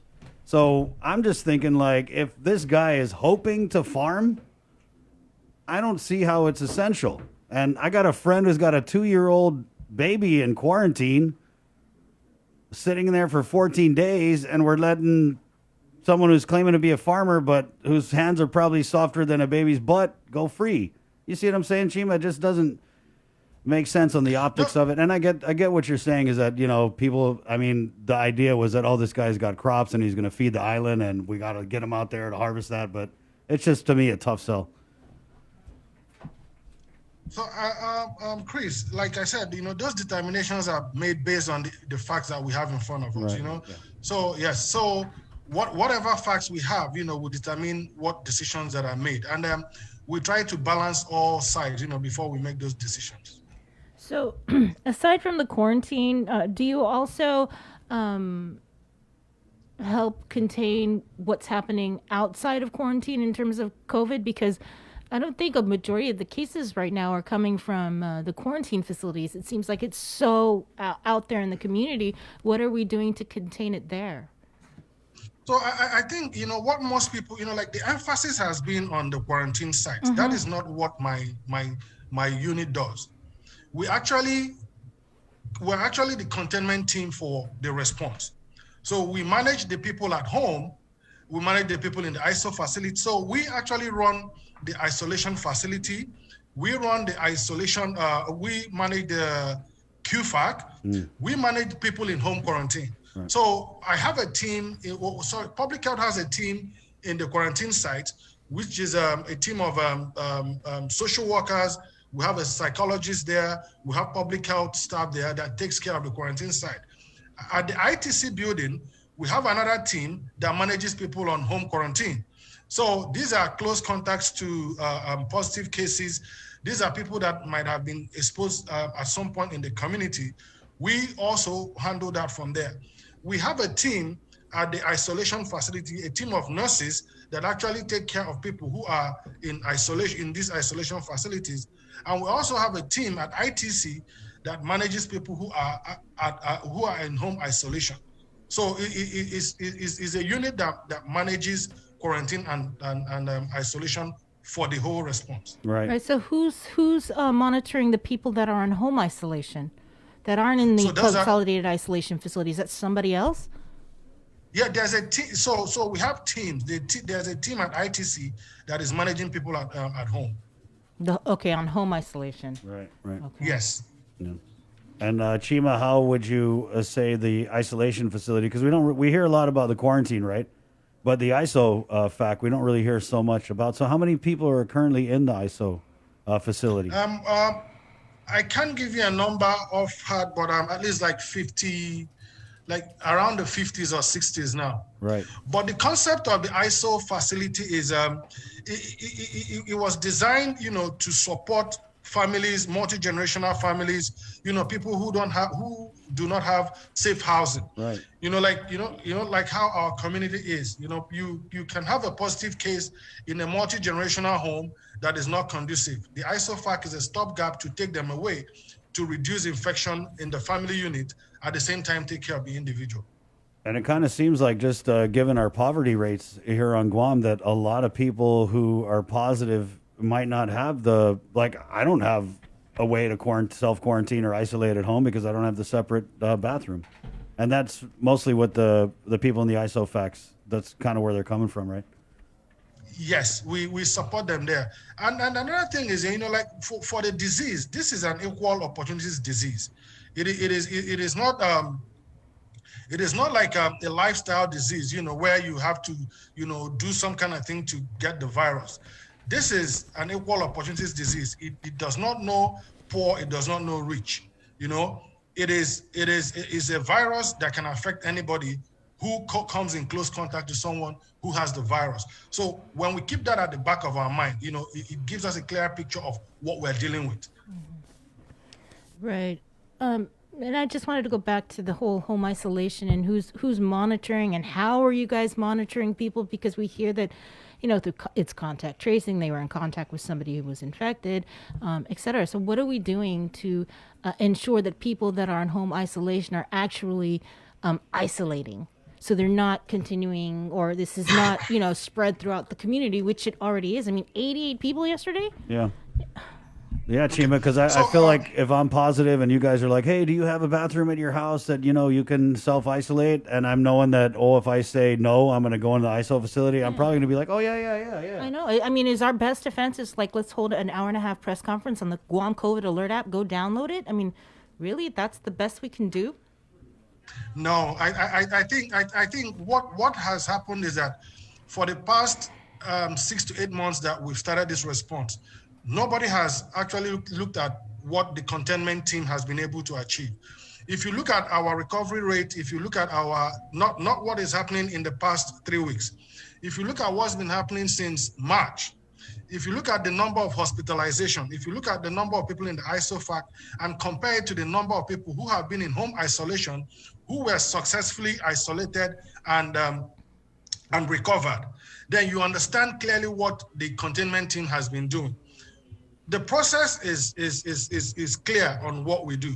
When we have a laboratory confirmed case, the individual is notified and a team would have a set of questions that they ask them about home suitability. So if you have a suitable home, we have a team of nurses and social workers that provide wraparound service. The nurses go to the home to issue the initial package. By that, they identify your home, know what kind of family structure you have, and then you're followed up with the social workers who provide wraparound service for people, because when you're basically in isolation, your family is quarantined. Mm-hmm. So you need wraparound service because you can't leave the house. Mm-hmm. So we have that team. We also have support from the probation office and the AG's office. These are our compliance officers. They go out every day because we have a system where we try to reach out to these individuals twice a day by phone calls. And if we have a non-compliant case, this team will go out to the home to make sure that those people are properly isolated. So this is a system that has worked perfectly well. We drove down the numbers until we had this surge, which we can actually point out to what happened. Well, really appreciate what your team's doing, and for the simple fact that you guys are putting your lives on the line, going out there, risking exposure. Yeah. Has any members of your team turned up positive for COVID? Funny that you asked that, Sabrina. It's interesting that I'm the only one in the whole team that has turned positive. It's interesting to know, and the fact that what did you do, Chima? Chima, so what did you do? What'd you do? What'd you touch, man? Okay, so we conduct the initial face-to-face assessment. We provide face-to-face direction. So that will tell you the level of risk my team takes. But if you're looking at the period when I got infected, it will tell you that all the precautions that I took, all the effort I put in protecting my family caved in when we opened up the island. Because my kids started going out, my family started mixing up with other people. Since March of this year, I have a protocol when I come home. The kids don't touch me. The dogs don't even come to me. I go straight, take a shower, I have a room in the house where I have been quarantining since March. But when the island opened, the kids started coming to me. We all felt relaxed, But at work, we still have those same protocols. And you can imagine, when I turned positive, everybody that walked around me, from the director's office to the quarantine team in ITC, the isolation team, the lab, the ISO, the quarantine facilities, every single member was tested and none came positive. But my family turned out positive, the 5 of us. And so with your own contact trace, you're able to determine that you got the virus from your kids, is what you're saying? So that is what I'm trying to explain, that, the fact that when the lockdown ended, people started going around, doing the normal things they were doing, right? So all the safeguards that I had in place at the workplace still worked for me, but at home, it failed me. It could have been me, or it could have been who my kids made contact with, because what was interesting is that we have a babysitter that takes care of my kids. She was positive, and doing contact tracing, no member of her family tested positive. So she contracted it in my house. I see. Yeah. Can you tell us a little bit about this case we saw with the numbers that were reported last night about the construction workers? We've been hearing about something at a barracks for construction workers. Can you give us any information on what exactly is happening with that? From a containment standpoint? No, at this point, we're still investigating and trying to isolate and quarantine the individuals. So I can't provide information now, but what I can tell you is that the positive individuals are properly isolated. The contacts are quarantined, and the mitigation plan has worked, and we're sure we've stopped infection in that place. And the good thing is a cluster, so it's easy for us, we identified the cluster, we're able to shut it down, and did the testing, the turnaround time was okay, and I think right now that is taken care of. Mm-hmm. When was that reported? This cluster. When did you guys learn of what was happening at this location? I have to give credit to the contact investigation team. You cannot identify a cluster without an index case. Mm-hmm. So there was an index case, that was tested, and the team went in and interviewed the contact. And that sprung up all these activities, From that index case, they identified that there were other people that were close contacts. they were tested and they were found to be positive, and then they've been successfully isolated and then quarantined. So that is just the process. Right. How many again did you say? The positives? 55 or the number should be in the JIC. yeah, I think it's 55. But Chima, so we allowed construction this whole time. It's still being allowed. It's considered essential. Now that we've had this case where, you know, I mean, geez, dozens of construction workers infected in a barracks. I mean, I'm sure that, I mean, that just seems like a right breeding ground for transmission of the virus. Are we now looking at other construction companies? Are we looking at, hey, do we need to kind of settle down on the construction until we kind of get a hold on it? Or is it just business as usual, full steam ahead? I think I'll start by explaining the bubble to bubble approach. You know, we need to understand the bubble to bubble approach, you know, because, you know, like for this case clearly shows that in a bubble, you can identify, you can have a case in a bubble and also be able to contain it in that bubble. So with the construction workers, you know, they work in a bubble, they live in a barrack, and public health actually goes to these barracks, you know, to look at the infection control protocols in place in these barracks. And then at the same time, you know, they have, and also, you know, they have a bubble to bubble system. So they travel as a group to the project sites. When they're done, they come back to their barracks. So this process works. But like every other human thing, there's an error. There could be an error. But public health was, you know, swift enough to identify this, and we've been able to contain it. And we'll also progressively, you know, look at ways to make it better. You know, this is one case, and where the public health is actually looking at or reviewing, you know, the infection control structures in all these barracks, you know, to make sure that they are in line with public health and CDC recommendations. Right. Can we just go back before we let you go, Chima, the quarantine, the protocol for people who are traveling with young children. Now, we interviewed a woman who was traveling with a 6-month-old baby. Remember? Yes. Christine? And she was cleared to leave the quarantine facility, but then she was stopped and said, "Oh no, now your 6-month-old baby needs to be tested for COVID-19." And she was like, "Well, where does that say that I need to be tested for COVID-19?" And then the guidelines were provided to her, but the guidelines weren't clear to her in terms of, like, I want to say the definition of a minor. And I think it was like 5 years old or something. Yeah. Like I can't really remember the specific details because I don't have the guidelines in front of me. But I'm just saying, like, the spokesperson Janella Carrera was saying that, oh yeah, they need to clarify the guidelines when it comes to you know, babies and minors and so forth. Right. I'm just saying, like, if we're gonna let out pretend farmers, why can't we also be as compassionate with parents who are traveling with young kids? Right, because I mean, can you imagine being stuck in freaking quarantine for 14 days with a 2-year-old? So for you to be released from the quarantine site, you know, there's a protocol. You know, you have to have a room in place, you know, for those essential workers. But for the case you brought up, you know, there's this issue about public health and public trust, you know, and at this point, you know, the most important thing for us to understand is that trust is what matters at this point. It is not about fighting the recommendations of public health. The isolated case you just mentioned, you know, is about the woman who did not understand why public health wanted to test her 1-year-old baby.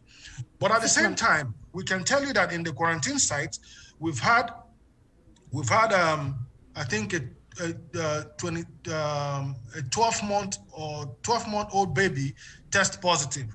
We've had another case of, you know, like a young, someone who is less than 2 years test positive. So these things are, COVID is like a moving target, you know, and we keep adjusting. So I think when those judgment calls are made by the medical team, you know, there's a medical team in the quarantine site that actually makes those determinations based on what the medical director feels or based on what is presented to her and her judgment. You know, is not on us, but it's on the medical director to make those decisions. And when those decisions are made, we try to ensure that they are carried out. And so this is one of those isolated cases where, we're looking at it from one side, without looking at what the medical, informed the medical decision at that point. So it's just an isolated case that the medical doctor, the medical director made a determination based on what was presented to her. All right. Thanks a lot, Chima, for your time and coming on the show. Yeah, it went so Really fast, appreciate it, Chima. yeah. Maybe we get you on next week and cover some of the issues that we had talked about, but it's just a crazy morning with 9/11. We have the postmaster waiting right behind you in the KUAM News Zoom room. So, Chima, closing message as we struggle with this surge. You are the containment lead for public health and fighting the COVID-19 pandemic. What do you have to say to the people of Guam this morning? Okay, there are a few things for us to do to take control. Like we always recommend. You avoid large gatherings, which is being taken care of by the executive order. Make sure we protect our vulnerable population and our and people with underlying conditions, and also protect ourselves, and make sure that we avoid the 3 C's: closed spaces, crowded places, and close contact setting, like funerals and parties for now. And on the government side, we are still finding cases, isolating them, taking care of them, and contact tracing is ongoing, and we are still quarantining contact. So by doing this, we are really taking care of the island. So I think we just have to make sure that we follow public health recommendations and also build some level of trust, between us and the public, and we'll take care of this virus. Thank you, Chima. All right. Thanks, Chima. Thank you. Okay, stay safe. Stay safe, my friend. Thanks to you and your team. I feel cool telling the containment lead guy to wash his hands, but wash your hands. You need to wash your hands. All right. Thank you so much for having me. Thank you, Chima. Have a great Friday and a great weekend. And we definitely appreciate the work you and your team are doing, okay? Thank you. Okay, so we're going to go ahead and stay in the Zoom room. And many of you may have seen the story. I think we're going to play it, actually. So if we could, that's okay. Right. We do have the Postmaster of Guam standing by. Day. And so we'll get to her in just a couple of minutes. But we do want to play this story that we were able to get yesterday from the Guam Memorial Facility in Barrigada. Guam Memorial. Guam, Maine Facility. Joe Kittichai didn't even bother lining up at the Barrigada Post Office. Disabled veteran Joe Kittichai didn't even bother lining up at the Barrigada Post Office today. The retired Marine said he took one look at the line and the number of people in it and said, "No thanks," leaving empty-handed. This isn't the first time this month Mr. Kittichai has come to GMF to pick up an important package. Medical supplies. I'm a 100% disabled vet, and I get my supplies from VA, and I haven't had it in a month, and I'm completely out. So that's not good, especially for my, I have underlying conditions. A lot of veterans that are elderly and everything are in need of their medication, and we're just not getting it. COVID-19 safety protocols are the cause of long lines at GMF. As you can see here, the parcel pickup line starts outside and runs into the building, working its way through all of the post office's little hallways. Kittichai says although he understands the need for safety protocols, he doesn't think social distancing is possible inside GMF because of the tight floor plan. People we talked to had been waiting a long time, some for an hour and a half, some for 2 hours. Some, like 69-year-old Yolanda Beardsley, waiting as long as 3 hours, even spending 45 minutes standing in line outside in the hot sun. I figured it'll take long, but not this long. Beardsley saying the long lines are causing short tempers for postal patrons. Maybe they can have a line for seniors from certain time to certain time, like, Payless does, they have. Or maybe they can have someone outside to tell you where to go. People are arguing inside here. They don't know which line to go to. They don't know which line is for what. Why can't they just have someone out here to tell you this line is for that, this line is for this? And instead of people arguing on here, it's just not.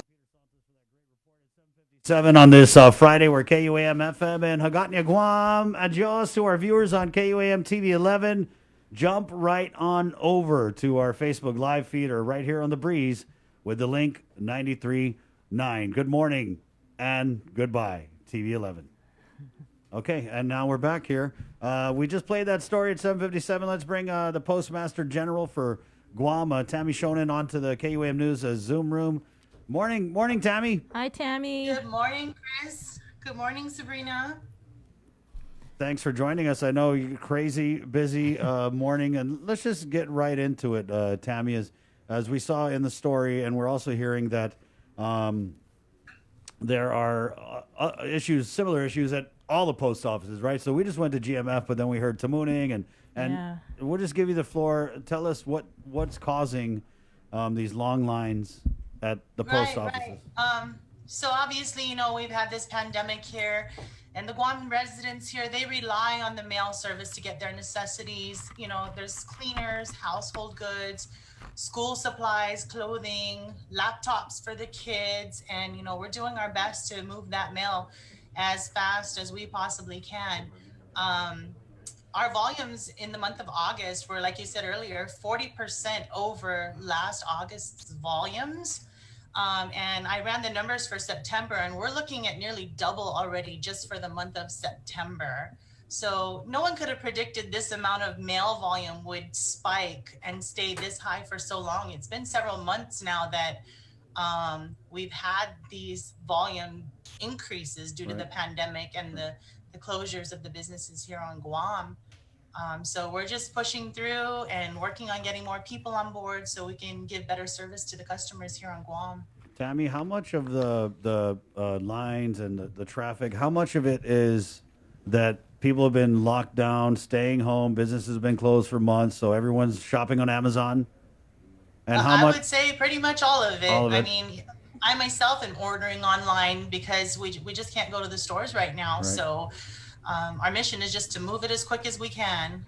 And so when we have this huge increase in online shopping and, you know, packages coming into the island, and then you have to also do the COVID-19 6 feet social distancing and all that stuff. I mean, it just creates That's right. a perfect We storm. must comply with the social distancing, and it's been a struggle. I've had employees go out and ask customers to please social distance. It's been very congested. We've had to ask them to wait outside.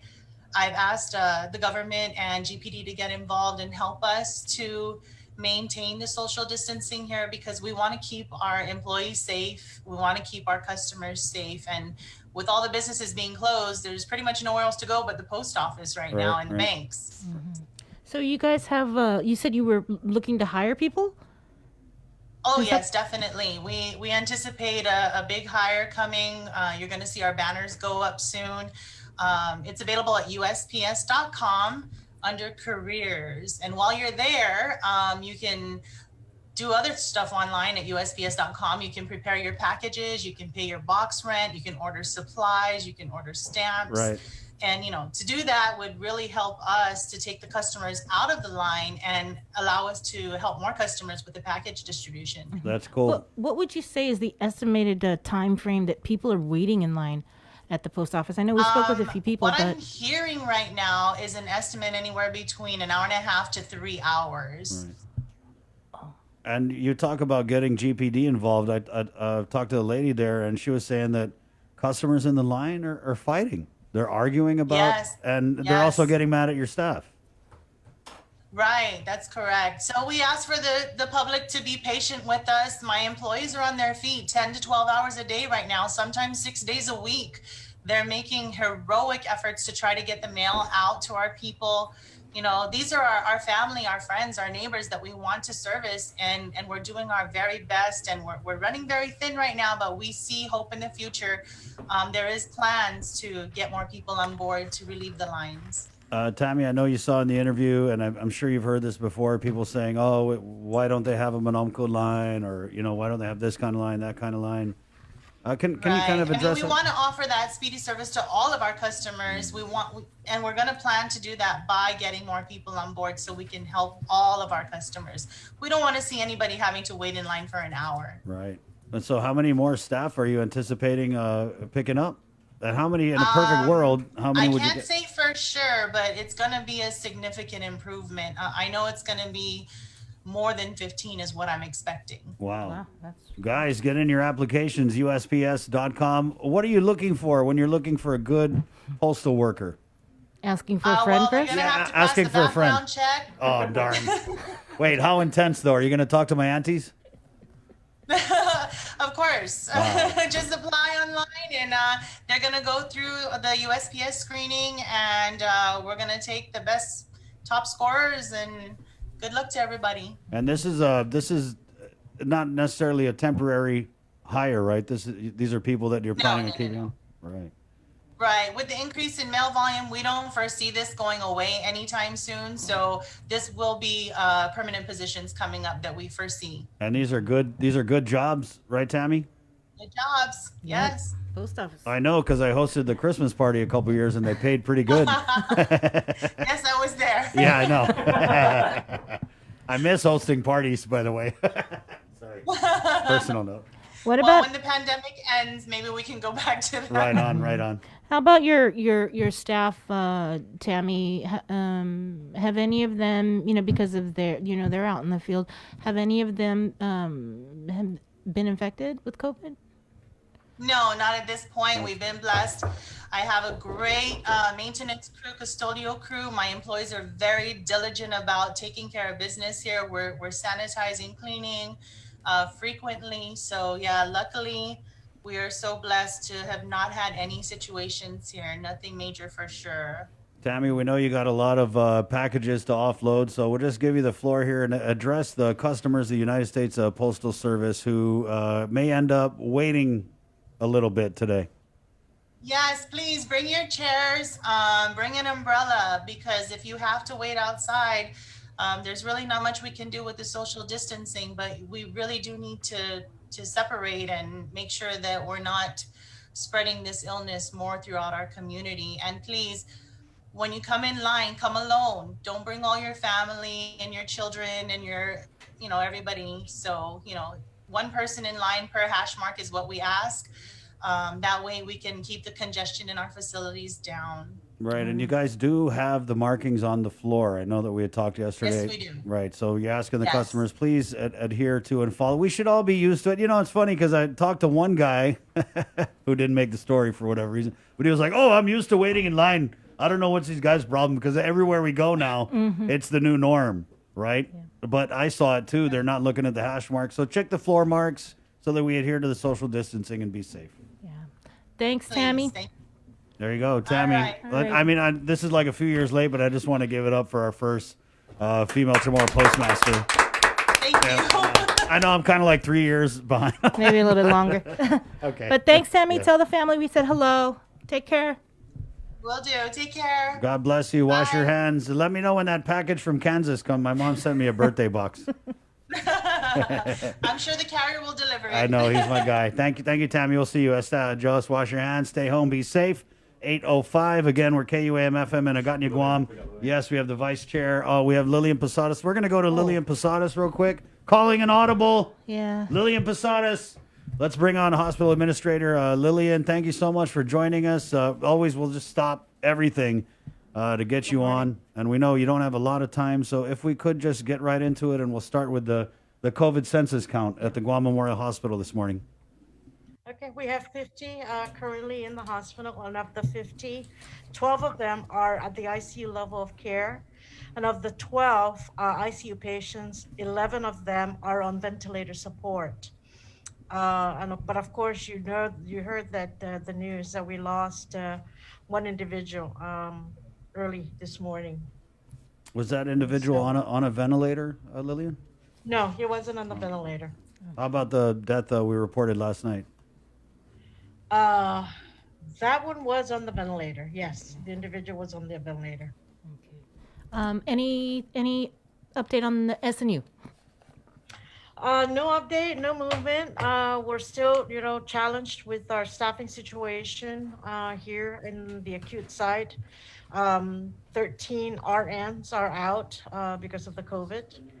And so we do have I believe now we have 14 critical care nurses, from the DoD EMAC and one certified nurse, registered nurse anesthetist. And so they're boots on the ground. They're working 12 hours in the ICU and also in the emergency room and in the other COVID care units. And so, they're really a big help.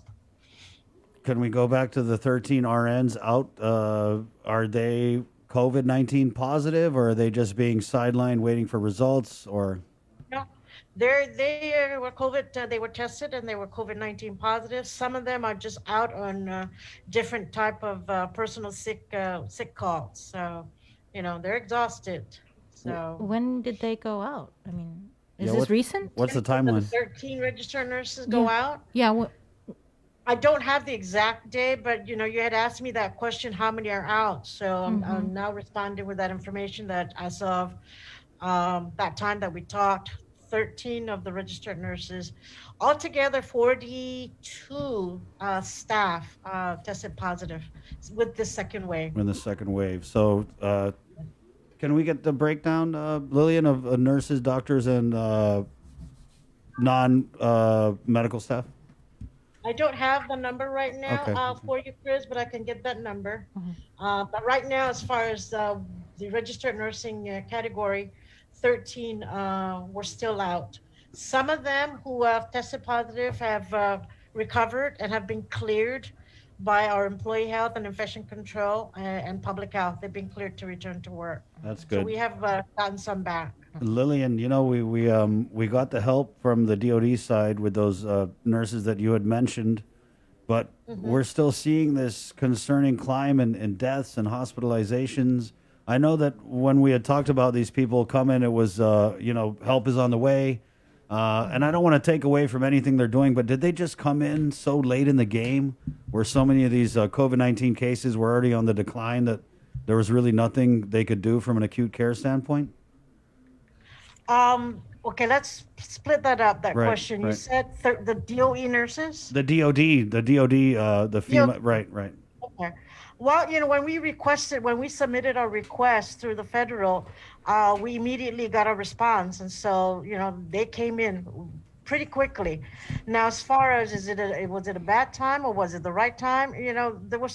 We were really, because our census kept going up and our staffing was going out. So, that was the trigger point for us. We need help. And when we asked for it, we got it right away without much of any delay. So Right. we were just, I mean, perhaps we should have requested sooner, but we're just so stretched out with doing many other things. But when we finally submitted our request, we got a very good response. And so we requested actually for 36 CCRNs. We got half of them here. And so we're in discussion to keep them more than 30 days because, that was the plan, was them to be deployed here to GMH to help out with the crisis for 30 days. Right. And our plan, long-term plan, is to get get a company, from off island to bring us an infusion of critical care nurses. So we're in discussion with that company, and we're hoping to come to some kind of a final agreement. Lillian, I gotta ask because I interviewed the mayor of Assen. Tragic story. His daughter taken to the GMH last Friday. Diabetic, COVID-19 positive, complaining of shortness of breath. She was released the same day, and I'm sure you know the rest. Died over the weekend, pronounced dead on arrival at GRMC. The mayor did not want to point fingers over to you guys at the hospital, but I asked him, I said, if GMH had admitted your daughter, do you think she would still be alive? And he said yes. So I got to ask, how do you respond to that? Well, there's really no guarantee. But, according to the records in the emergency room, and I can't really disclose too much because of HIPAA, the individual was seen at 10 p.m. That evening and was evaluated by the emergency room doctor. They did some diagnostic procedures, EKG, X-ray, some lab work, and the oxygen level was at 97%. So it's still good. It's an indication that the respiratory system she was aerating and oxygenating very well at 97%. So based on whatever clinical findings and the results and following the CDC algorithm, the doctor determined that the individual did not need to be hospitalized. And so she was released home at 4 o'clock in the morning. Lillian, do you think that this kind of shows, and we've had doctors, we just had Dr. Cabrera on yesterday. He said, hey, with the COVID-19, you could be okay today, tomorrow, accelerate quickly. This thing just burns through people with pre-existing comorbidities. Is that what you think happened in the case of Jasmine Salas? I can't make that opinion or judgment because I don't really have all the facts. But, we've seen it here in the hospital where patients are stable and yes, they can crash. Do you have an update on the investigation into the nosocomial infection? Okay, the one individual who is a registered nurse, is that what you're talking about? Yes. Okay. I don't have the official report, but preliminary verbal report from the infection control investigator is that, yes, she contracted the COVID infection here in the hospital. Where and how she contracted it is still being traced because she had many visitors. At the time that we still were allowing visitors, she had friends and families come and visit her. So we don't really know exactly if that may be the point where she contracted the infection. So I don't have that data with me right now because there's still some cases with the tracing. There's still some cases that are popping up. Right.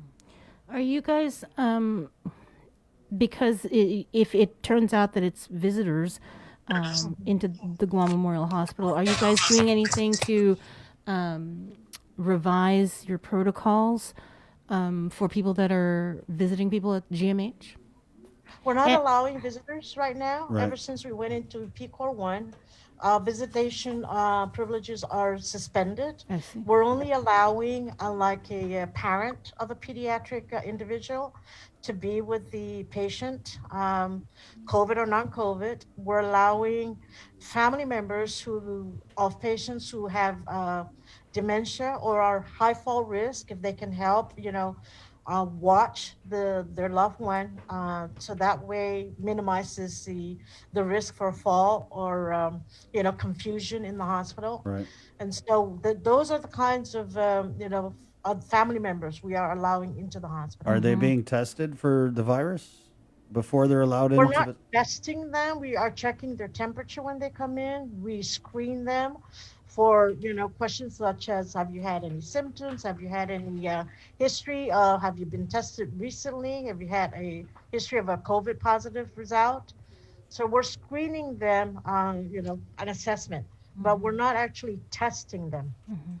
Where are we with discussions about GMH being strictly all COVID in hospital and GRMC non-COVID? Is it still what it was a week ago when we spoke that we can't move the was it pediatrics ward and maternal child health population service, right? Yes, we continue to provide the services for maternal child health, laboring mothers, and after they deliver, we continue to care for them here and provide the service in the postpartum OB ward, and also if they're newborn in the neonatal intensive care unit. If the infant needs to be in a neonatal intensive care unit, we service them here, as well as if they're needing to be on oxygen, intermediate level of care in the nursery. But for most of the well babies, we have them room in with their moms, and then once they're all stable, they go home. Pediatrics, we have cut back on the number of beds because we were seeing for a while there that the pediatric inpatient admissions were very low. There was a period of time when we did not have any pediatric patients in the hospital. So we were utilizing the staff in all the other areas, such as, the COVID areas and non-COVID areas. We still have our medical surgical unit and, a small number of telemetry beds for non-COVID patients who need telemetry. And, so we have non-COVID inpatient beds.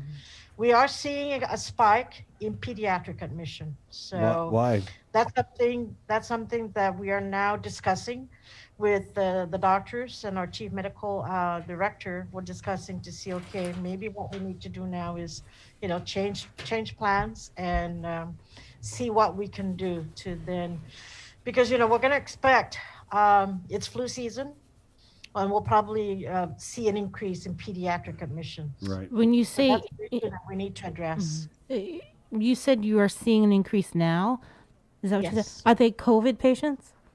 No, they're non-COVID Okay. pediatric. Lillian, so we know that you're not accepting visitors now, except for in those certain cases that you had mentioned. They're not being tested, though. But when we go back to PCOR 2 or PCOR whatever, when you do start allowing visitors, if we're concerned that a visitor may have brought COVID-19 into the hospital and infected a patient, are you planning to adjust the protocols in a more relaxed PCOR setting? It really all depends, Chris, on what we're seeing, and the numbers continue to rise in the community of people being positive. And so that may impact our decision on the visitation, even if we go into PCOR 2 or PCOR 3. It just really is going to depend on what's going on. Right.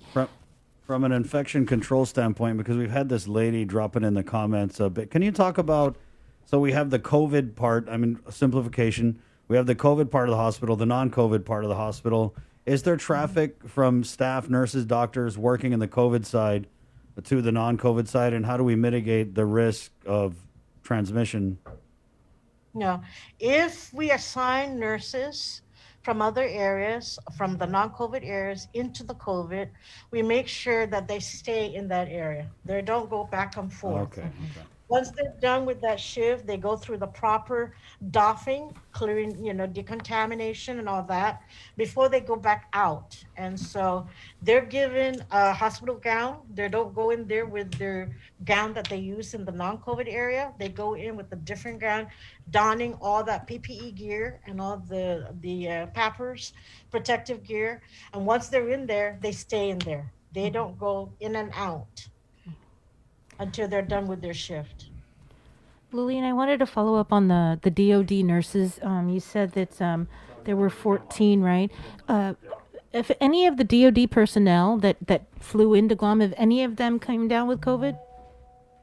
Not that I know of. They were tested before they started, and so we haven't heard anything that one of them is manifesting symptoms and needs to be tested. I have not heard that at all. I haven't received that, and I don't know, if you heard it. No. I just wanted to ask. And so I know that so phase 1 was that you'd get these 2 intensivists, the 15 nurses and the 4 respiratory therapists. And then from what I understood, based on need, if you needed more personnel, you could go up to 36 CCNs and 4 physician intensivists and 8 respiratory therapists. You just needed to make that ask. And so have you made that ask? Do we need to ask for more people to come to Guam from DOD? We haven't officially, but we've had discussion with the powers that be, the possibility. But, we also have to take into consideration that there are other hospitals that need also additional resources. So what we're thinking is perhaps, maybe what we, given what we have, they're here for 30 days, we may need to extend their services another 2 or 3 weeks. Since they've gotten already kind of acclimated, they're doing very well according to the physicians, the COVID physicians. They're acclimating very well. They're very receptive to how we do things in this facility, and so they're doing good. And maybe what we need to do is, rather than have a new group come in and do all that orientation and training, we keep what we've got and just extend them. And just as a follow-up to the SNU, is the reason why we are not seeing that facility occupied is because we just cannot get the staff up there, despite the fact that we got the DOD medical team here. We got the 6 combat medics, the 15, 16, 17 GDOE nurses. We just don't have people to staff SNU? We're focused on the acutely and critically ill individuals that come into the ER. They continue to come in, and so we're focusing our resources in that area. In the emergency room, we still have people holding and waiting to get into an inpatient bed. So that's where our energies have been and our attention of the resources, because we really have really sick people coming in. Right. Every day we're doing, we're intubating patients. Every day we have a cold blue incident in the hospital. Right. So these are really, really sick individuals that are coming in. And Lillian, the correct me if I'm wrong, but with the SNU, I remember you had said that would be not for the acutely ill, but more for the middle of the road. Yeah, we still need to continue isolation, correct. And, by experience, we've seen people, even though that they're stable, they tend to turn around and they crash. Right. So we're being very cautious about that. It's just not a good call right now. It's just what you're saying. Yes, it's not a good call right now. Well, we got this 9/11 ceremony coming up, but I wanted to, Bree, No, I'm just feeling for you guys. yeah, I feel for you, but I got to ask about this CMS report that came out a couple days ago, found the hospital at fault and some patient deaths. Lillian, could you just address that for us? Okay, it didn't come out a couple of days ago. That was last year. Right. When the surveyors were here last year, and so they did find some deficiencies in terms of. Are you talking about the pediatric? Yeah. Okay. Okay, so they cited us with that, and we did our plan of corrective actions. We submitted it, and they accepted it. They approved it. Right on. Lillian, heading into a weekend here, you guys are in over your heads. The hospitalizations, as predicted, have continued to climb. The deaths, I mean, we've seen one every day this week. I got to give it to you in closing. What's your message to the people of Guam? Coming from the GMH and the frontliners. Again, please continue to exercise the precautionary measures, to social distance, to wear your mask at all times. And, if you need to congregate with just a small amount of people. And again, keep your distance from each other. Are we anticipating any more death announcements today, Lillian? Because I feel like I got to ask you while we have you here.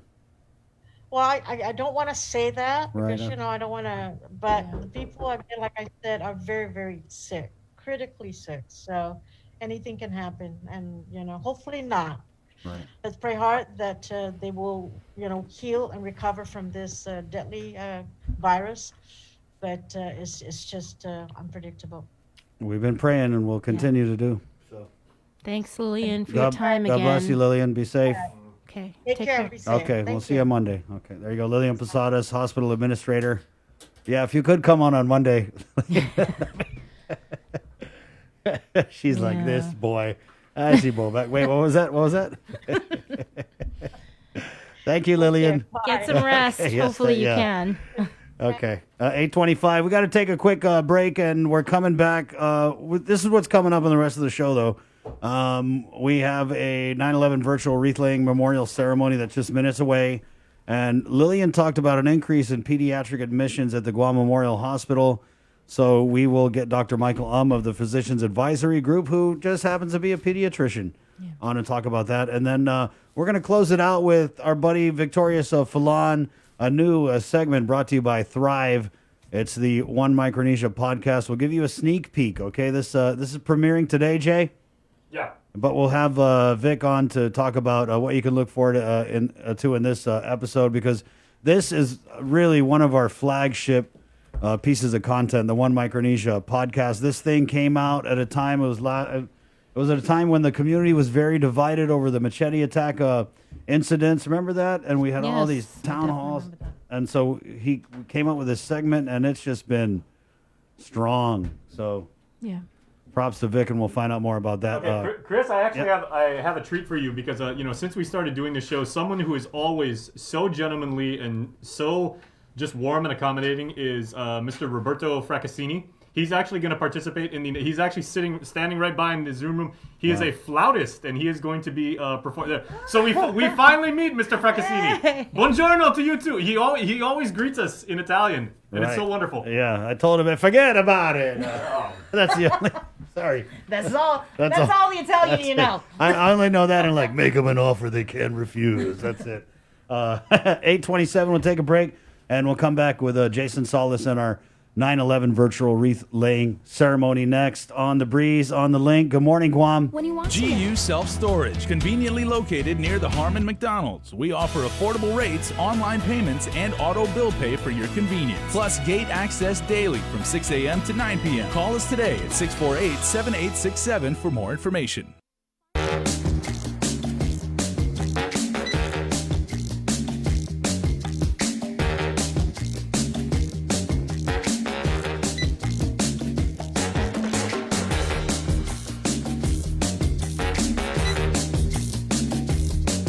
Your life moves quickly, so you need a card that keeps up with you. Tap and go with our contactless debit cards. Just open a checking account at First Hawaiian Bank. You're watching The Link with Chris and Sabrina on TV 11, but don't leave yet because we're coming up next on CBS This Morning. We got your 6. At 6 a.m. with The Link on Breeze 93.9 FM. Bree and I connect you with all the latest news and information you need to know to start your day. Then check back with Guam's news leader at 6 p.m. for the day's top headlines with KUAM News Primetime. From 6 a.m. to 6 p.m. and everything else in between with KUAM Digital, we got your 6.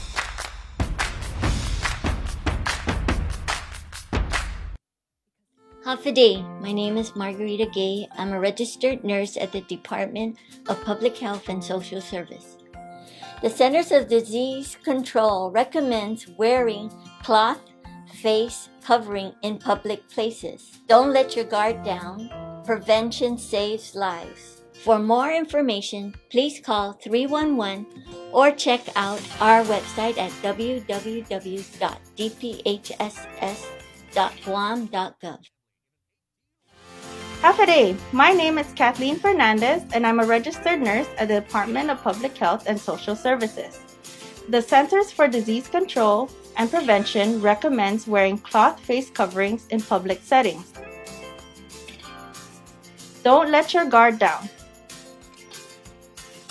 Prevention saves lives. For more information, please call 311 or check out our website at dphss.guam.gov. If you plan on leaving your house, don't forget your face mask. Along with hand washing and social distancing, wearing face masks can drastically reduce your risk of infection. Many people who catch COVID-19 can be contagious before they even start showing symptoms. The more people who use face masks, the less the virus can be transmitted and fewer individuals are exposed. When we both wear face masks, I protect you, you protect me, and we are both safe.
few moments away from joining our 9/11 virtual wreath laying ceremony. Good morning, Jay. Good morning, and good morning to the distinguished members of our community who are joining us. And they've got some interesting. These are members of the Rotary Club of Northern Guam. Right. I guess we can start with Hermie and Joe Rios, who were nice enough to actually have these wonderful shots of the 9/11 memorial up at Punta Dos Amantes at Two Lovers Point. Nice. And they were actually telling their members, feel free to use this as your virtual background in Zoom, given the restrictions of today. So, gentlemen, thanks so much for joining us. Hafa Adai.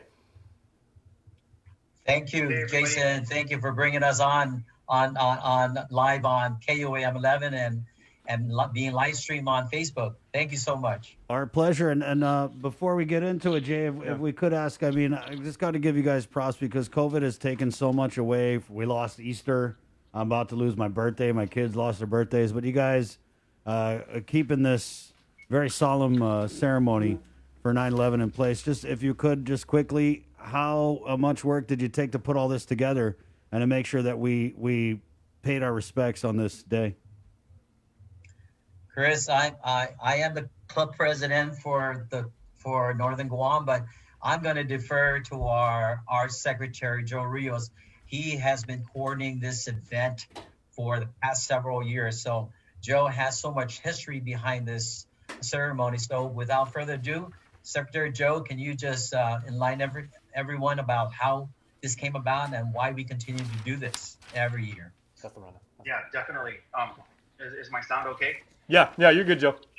All right, super. All right, thanks. Yeah, since I guess it was maybe 2002 when the memorial was planned, and then now it has come to the monument that we see over at Two Lovers Point. The Rotarians have either fundraised or worked really hard to actually construct the monument, and this is what we see with the site on Two Lovers Point. For the ribbon cutting that was held back in 2011. It was a very momentous occasion because it took so many years to raise funds as well as coordinate throughout every year with the change in leadership to construct this site. So it is a ceremony every 9/11 that we hold actual wreath laying ceremony every year on the day. And of course, it's a morning ceremony to commemorate the start at the time at 8:46 when the first plane hit the North Tower. So it's definitely a momentous occasion for us. All the Rotarians with the Northern Guam, including the Rotary clubs on Guam and in Tokyo, have worked so hard to have this memorial. Not only does it have the icons of the 9/11 event, but it also commemorates peace, where back in 2000, the club had worked on recognizing Guam as a Rotary Peace Island. So we're very, very proud to have a ceremony like this every year. And I don't want to say because, but due to the fact that we are now transposing what has become an island institution in this very time-honored ceremony. It's a part of our island tradition now that we honor the lives that were lost and the sacrifices that were made and the heroism that ensued.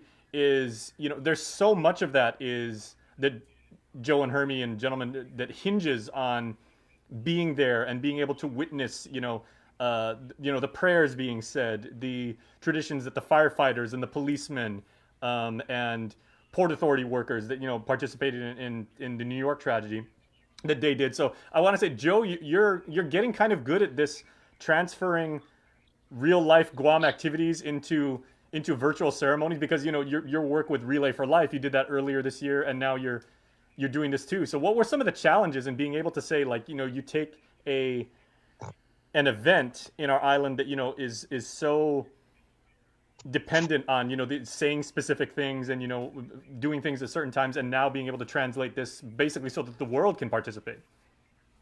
Yeah, Jason, it's funny thing is that it took a while for myself to come to terms that we must have a virtual ceremony as opposed to an in-person ceremony that we have every year.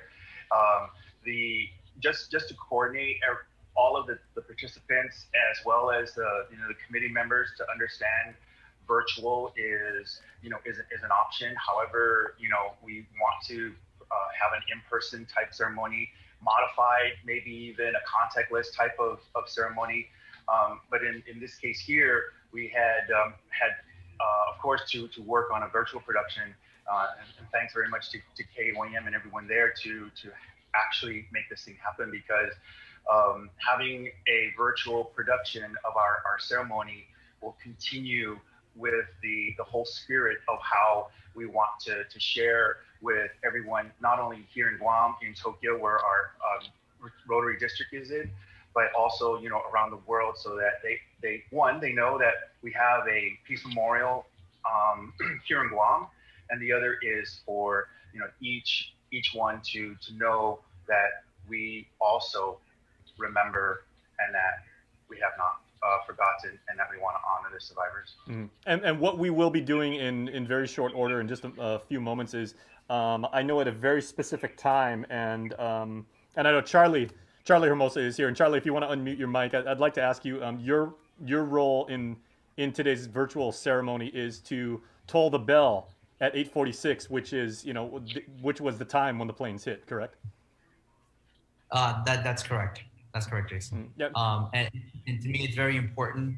I'm actually a survivor. I was there during that time. I was actually in the Marine Corps, and when the first tower went down, we were actually summoned to a room, and we got orders to proceed to go up north to New York to provide security. And I'm originally from New York, and it was definitely not the way that I wanted to get back to New York. I couldn't get a hold of my family, so it was very, very emotional day that day.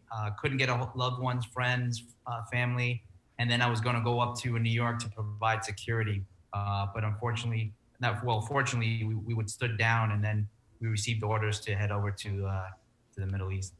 Well, Charlie, we thank you for your service. You never say a former Marine, because once a Marine, always a Marine, of course. And we do thank you for your service to our country. What part of New York are you from? Are you in the city?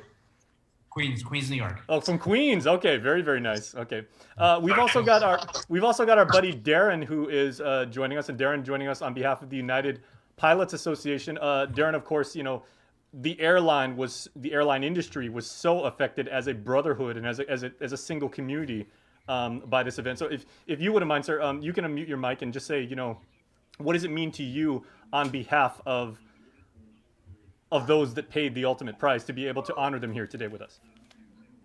Well, it was definitely a tragedy that happened. It made our nation stronger and made our resolve as a nation to brought security to the forefront.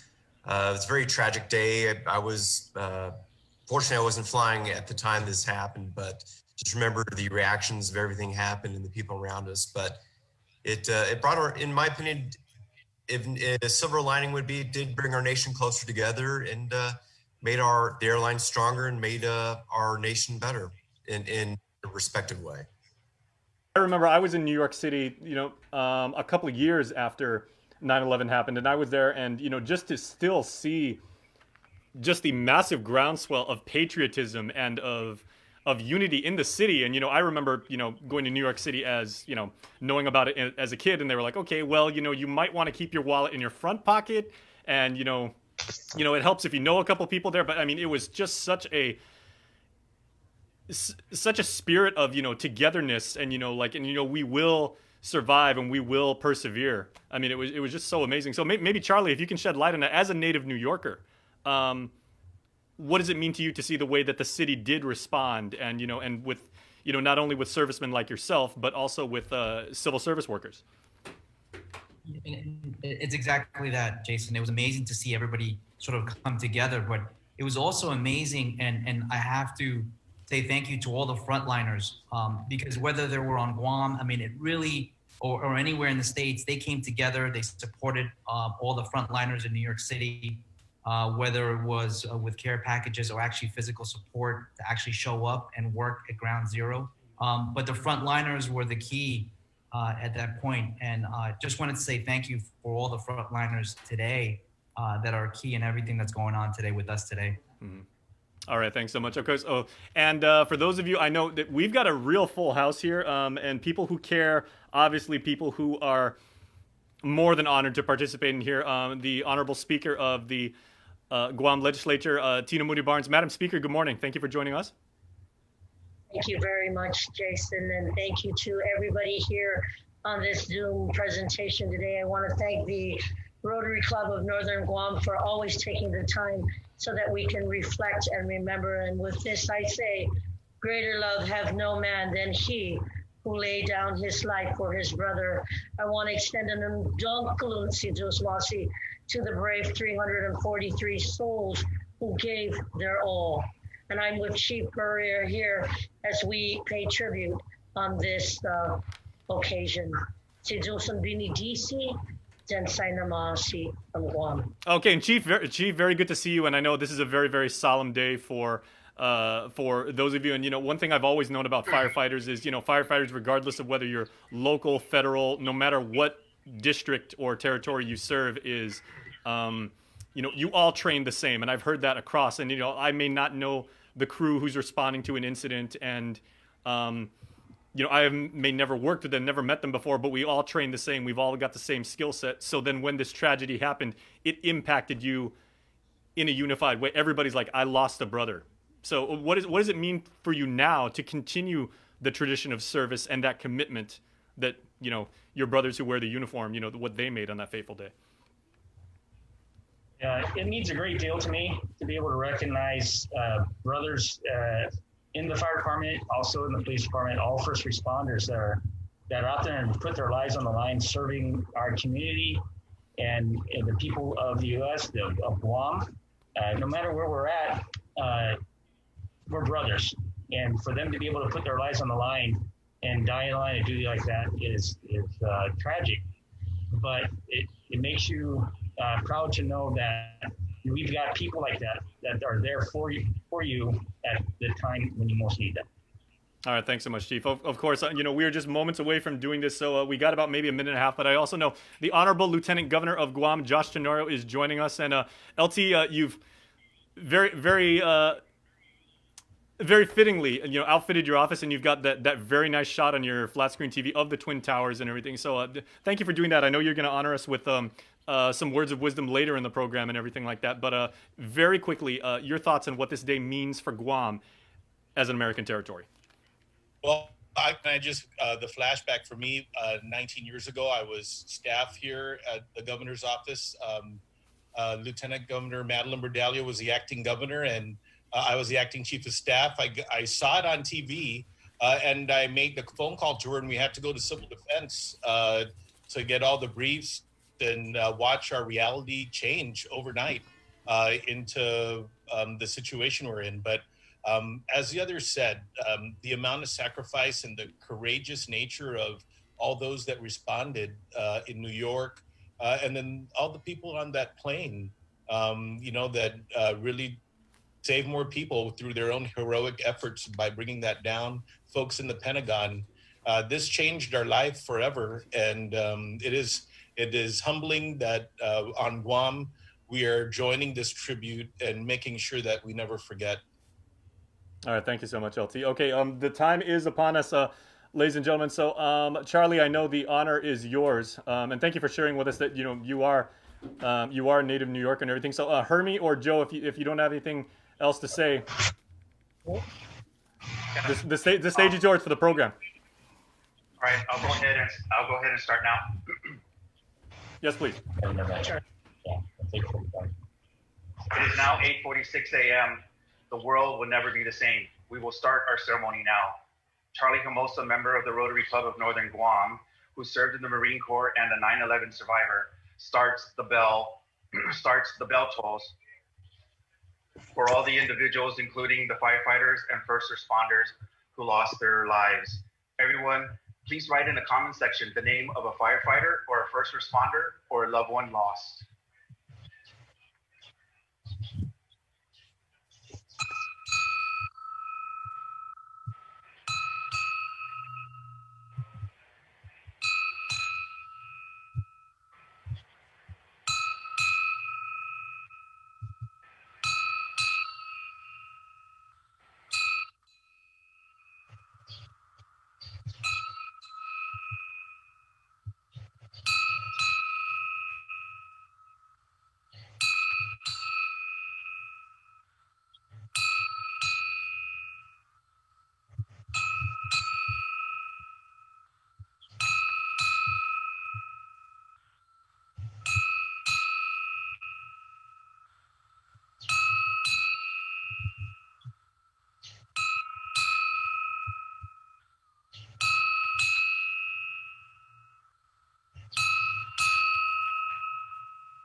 Rotarians, family, friends, distinguished guests, and everybody tuning in on KOAM live stream.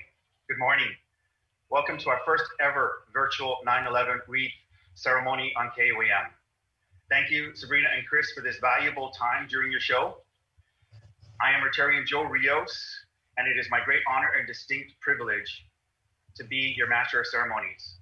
We are online together in commemoration of Patriot Day. We are here to honor the individuals who survived. And as Americans, we pay tribute to those who lost their lives on September 11, 2001. But most importantly, we are here to unite in peace. Traditionally, every year, we host our wreath laying ceremony at our Peace Memorial at Two Lovers Point. Today, the coronavirus pandemic changed that tradition. We hope this virtual ceremony will inspire peace and honor the promise to never forget. Thank you.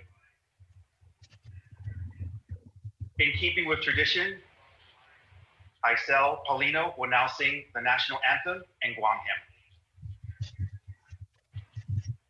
Oh, say, can you see by the dawn's early light what so proudly we hailed at the twilight's last gleaming, whose proud stripes and bright stars through the perilous fight o'er the ramparts we watch were so gallantly streaming, and the rockets' red glare, the bombs bursting in air, gave proof through the night that our flag was still there.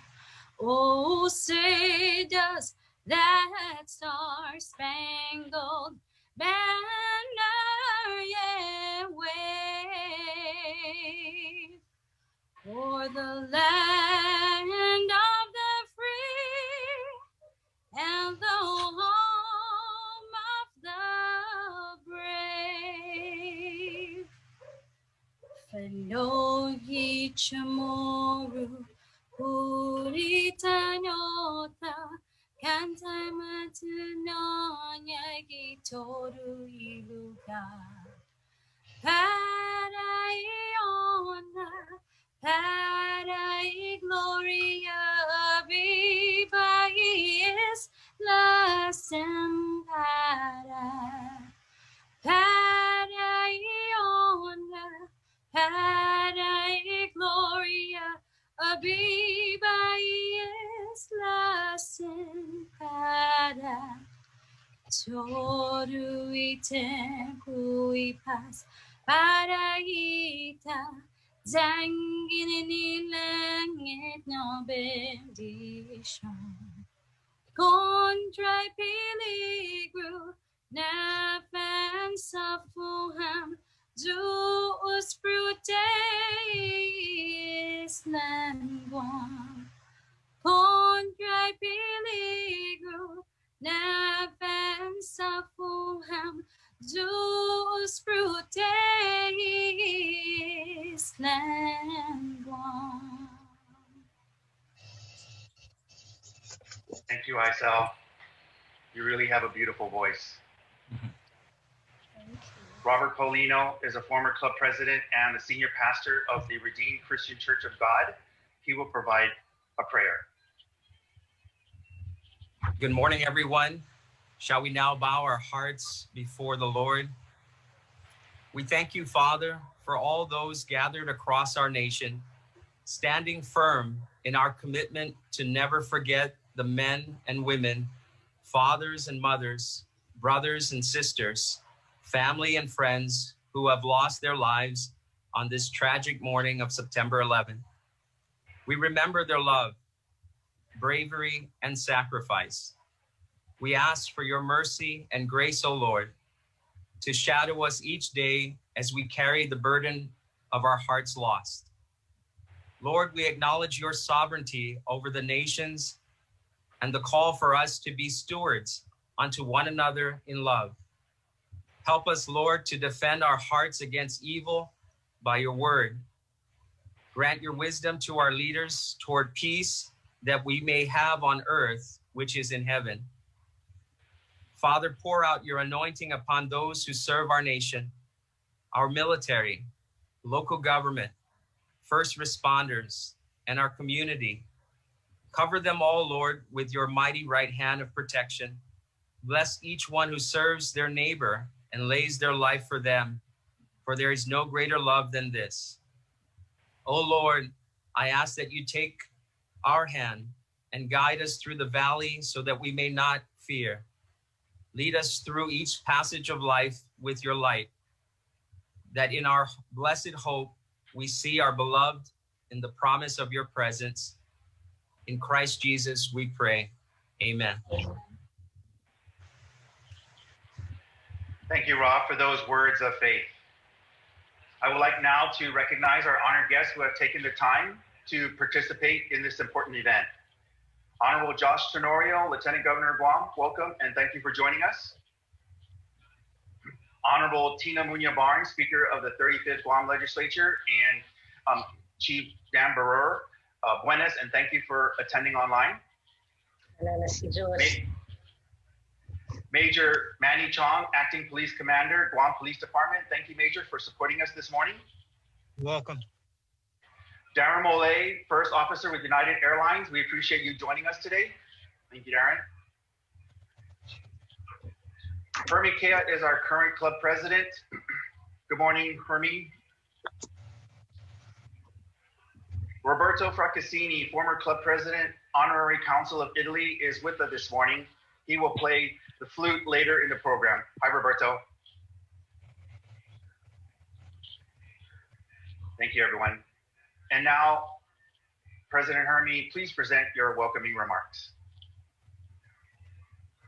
Hafiday people of Guam, and a good morning to all of the viewers on KUM 11 and on Facebook.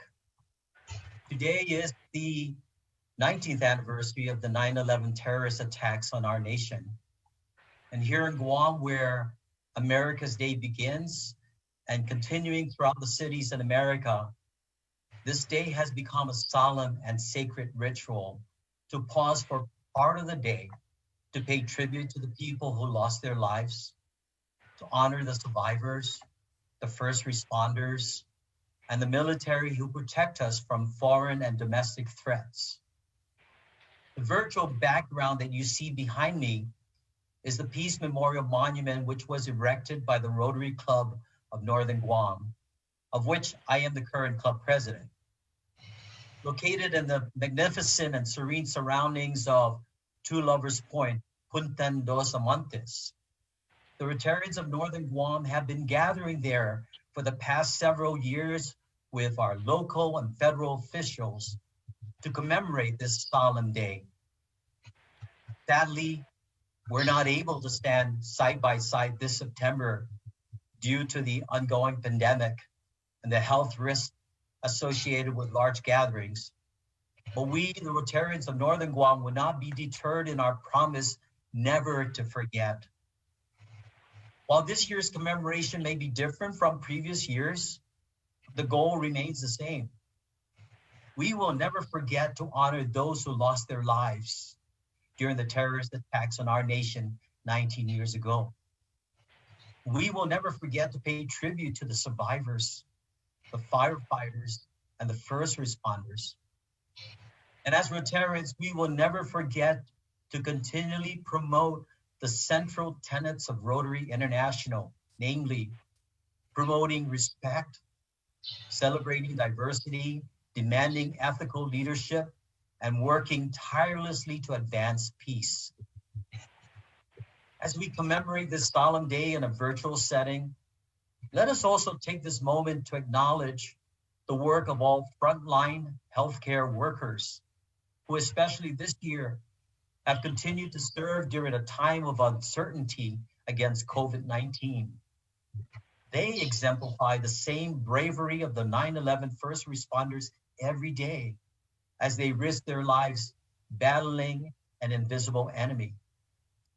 On behalf of my leadership team and the Rotarians of Northern Guam, we want to express our most profound gratitude to KUAM for live streaming this event on KUM 11 and on Facebook.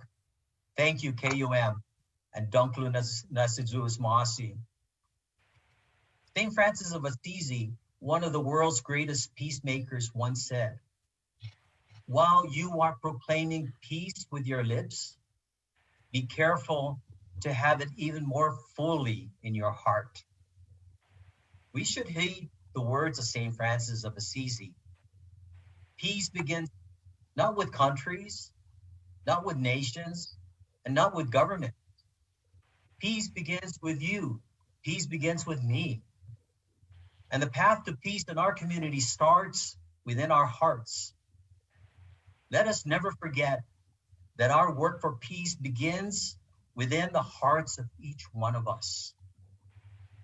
And so as we spend the next few minutes commemorating this solemn day, it is our hope and our wish that this virtual 9/11 wreath ceremony will reaffirm your commitment, our commitment, to promote peace, goodwill, and understanding in our communities, in our neighborhoods, and in our homes. God bless you. God bless Guam. And God bless America. Thank you. Thank you, Hermie, for your words of inspiration. At this time, please welcome the Honorable Joshua Tenorio, Lieutenant Governor of Guam, for his remarks. Thank you. And thank you to the members of the Rotary Club for continuing to honor and pay tribute to all of those that were lost and to the true American spirit that we continue to celebrate. And thank you, President Kea, for also recognizing our own first responders who are responding to the call of duty during our crisis here. Hafaday, almost 20 years ago, we lost nearly 3,000 lives to a horrific act of terror. As images of this tragedy filled our television screens, we felt the anguish and fear that spread throughout the nation and the world, despite being an ocean apart. Since then, September 11th has been a day of remembrance of the lives we lost and those who gave their lives to protect our freedom.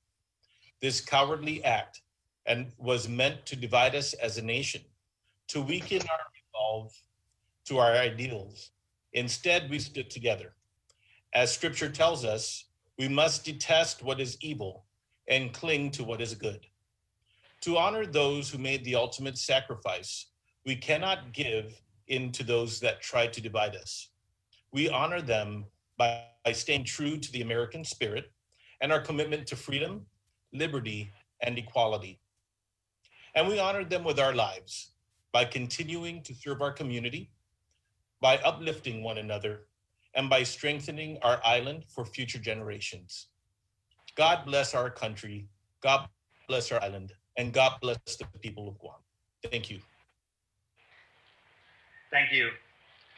Lieutenant Governor, your remarks truly commemorates the importance of Patriot Day to our island. Thank you.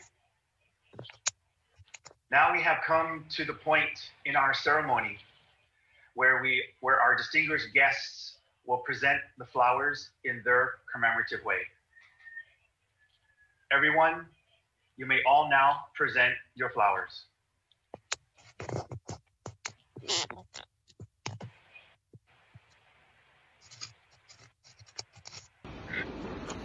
Lieutenant Governor Josh Tenorio's presentation is symbolizing our unity in peace.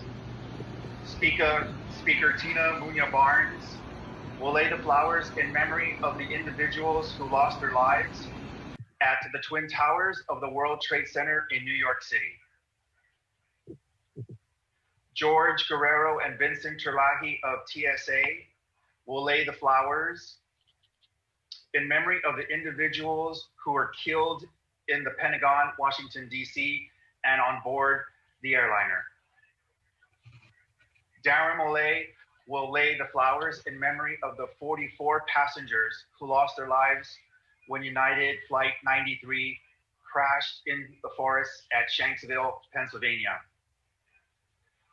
Major Manny Chong will lay the flowers in memory of the fallen firefighters and first responders. Thank you, everyone, for your presentation of flowers.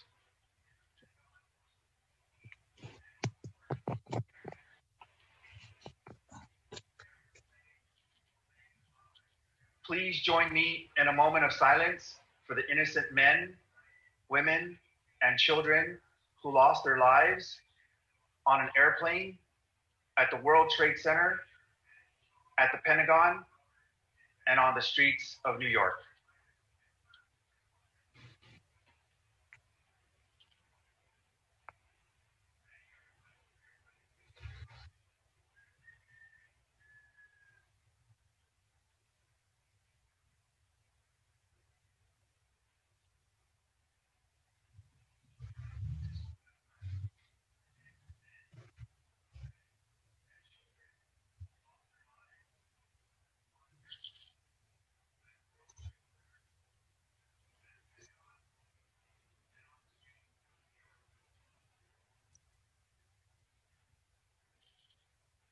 Roberto Francassini will now play Amazing Grace.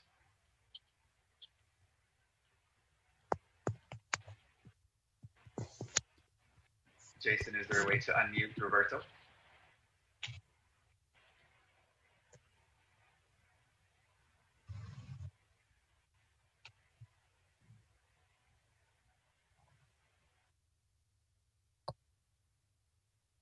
Okay, can you hear me?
Thank you very much, Roberto.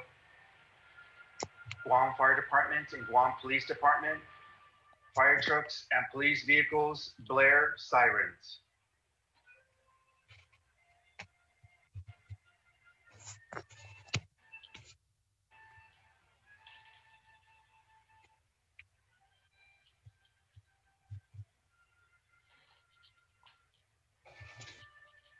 Let me turn on the lights.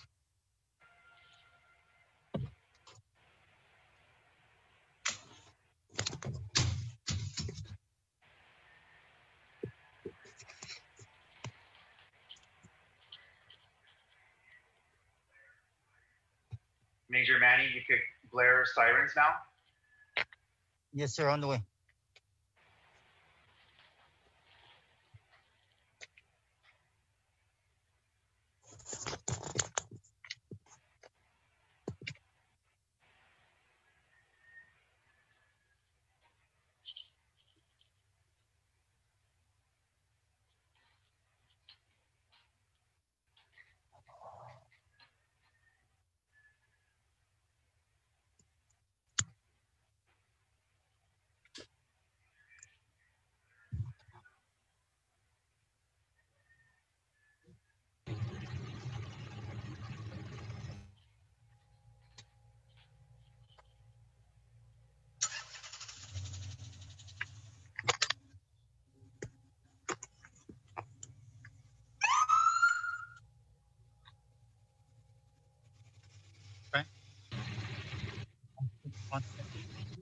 You want me to report?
Thank you, Major Manny and Kevin Riley with the Guam Fire Department. Now, Isel Polino will sing America the Beautiful. Oh, beautiful, for spacious skies, for amber waves of rain, for purple mountains, majesty above the fruited plains.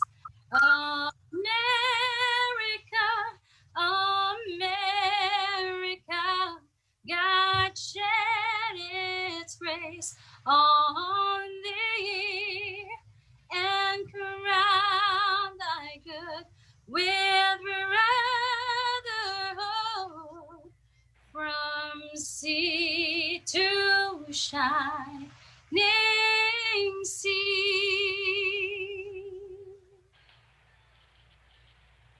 Thank you, Isel. Everyone, this concludes our virtual 9/11 ceremony program. Thank you, everyone, for following online, for joining us this morning. Dankaluna Sedus Maasi, KOEM, for this valuable opportunity. We made it happen in the face of COVID-19. Thank you, Lieutenant Governor, Speaker Munya Barnes, TSA, Major Manny, Mr. Kevin at GFD, Darren from United Airlines, Isel and Rob Polino, Hermie, Roberto, Peace Memorial Committee, and the 9/11 Ceremony Committee. Thank you, everyone. Stay safe. Sedus Masi. Thank you, America. When you stay home, you're not only protecting yourself and your loved ones.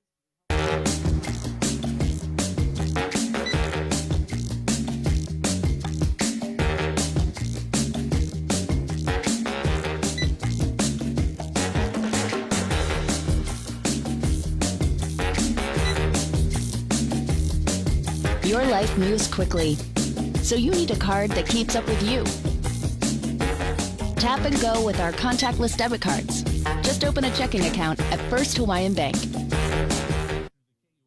GU Self Storage, conveniently located near the Harmon McDonald's. We offer affordable rates, online payments, and auto bill pay for your convenience. Plus gate access daily from 6 a.m. to 9 p.m. Call us today at 648-7867 for more information.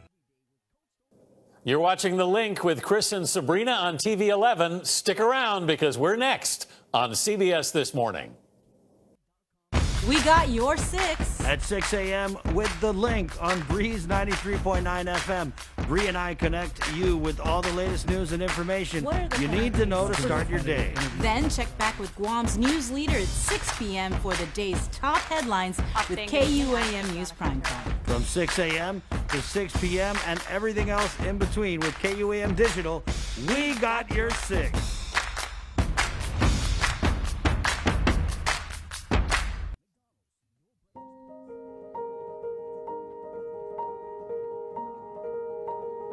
Half a day.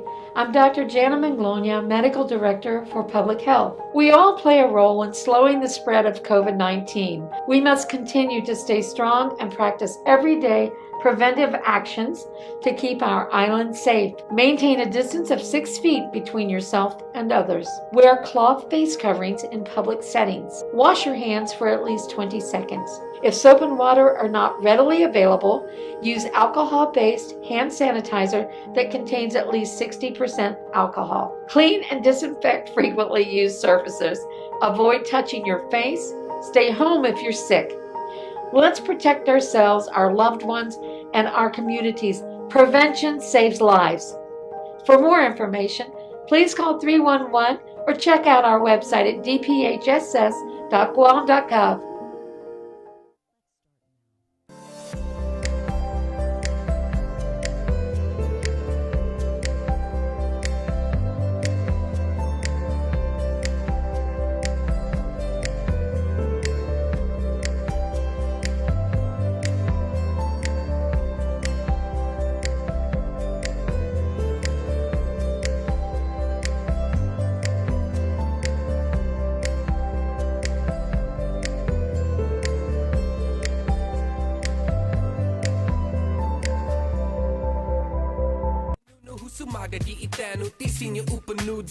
I revive the language when I write these pages. Mungina said, "Where? How? Don't be shameless." If you know there's been alive for generations, I refuse to be a part of one that refused to save it. I'm a native, claiming rights to our land. I'll die for the land before I fight for the man. Find me in the cipher with the mic in the sand, saying the language and our culture are alive in my jam. What we do in this moment, move like the ocean. Horizons are endless, Dakota. the times are relentless. Will you let your life be confined Dakota by or the fences Dakota? that divide you? I don't know. He puts a lot of glotzas in there, so it tremorifies. His name is Dakota, but yeah. Good morning. Say it, Bree. Dakota. Gotta be like Dakota.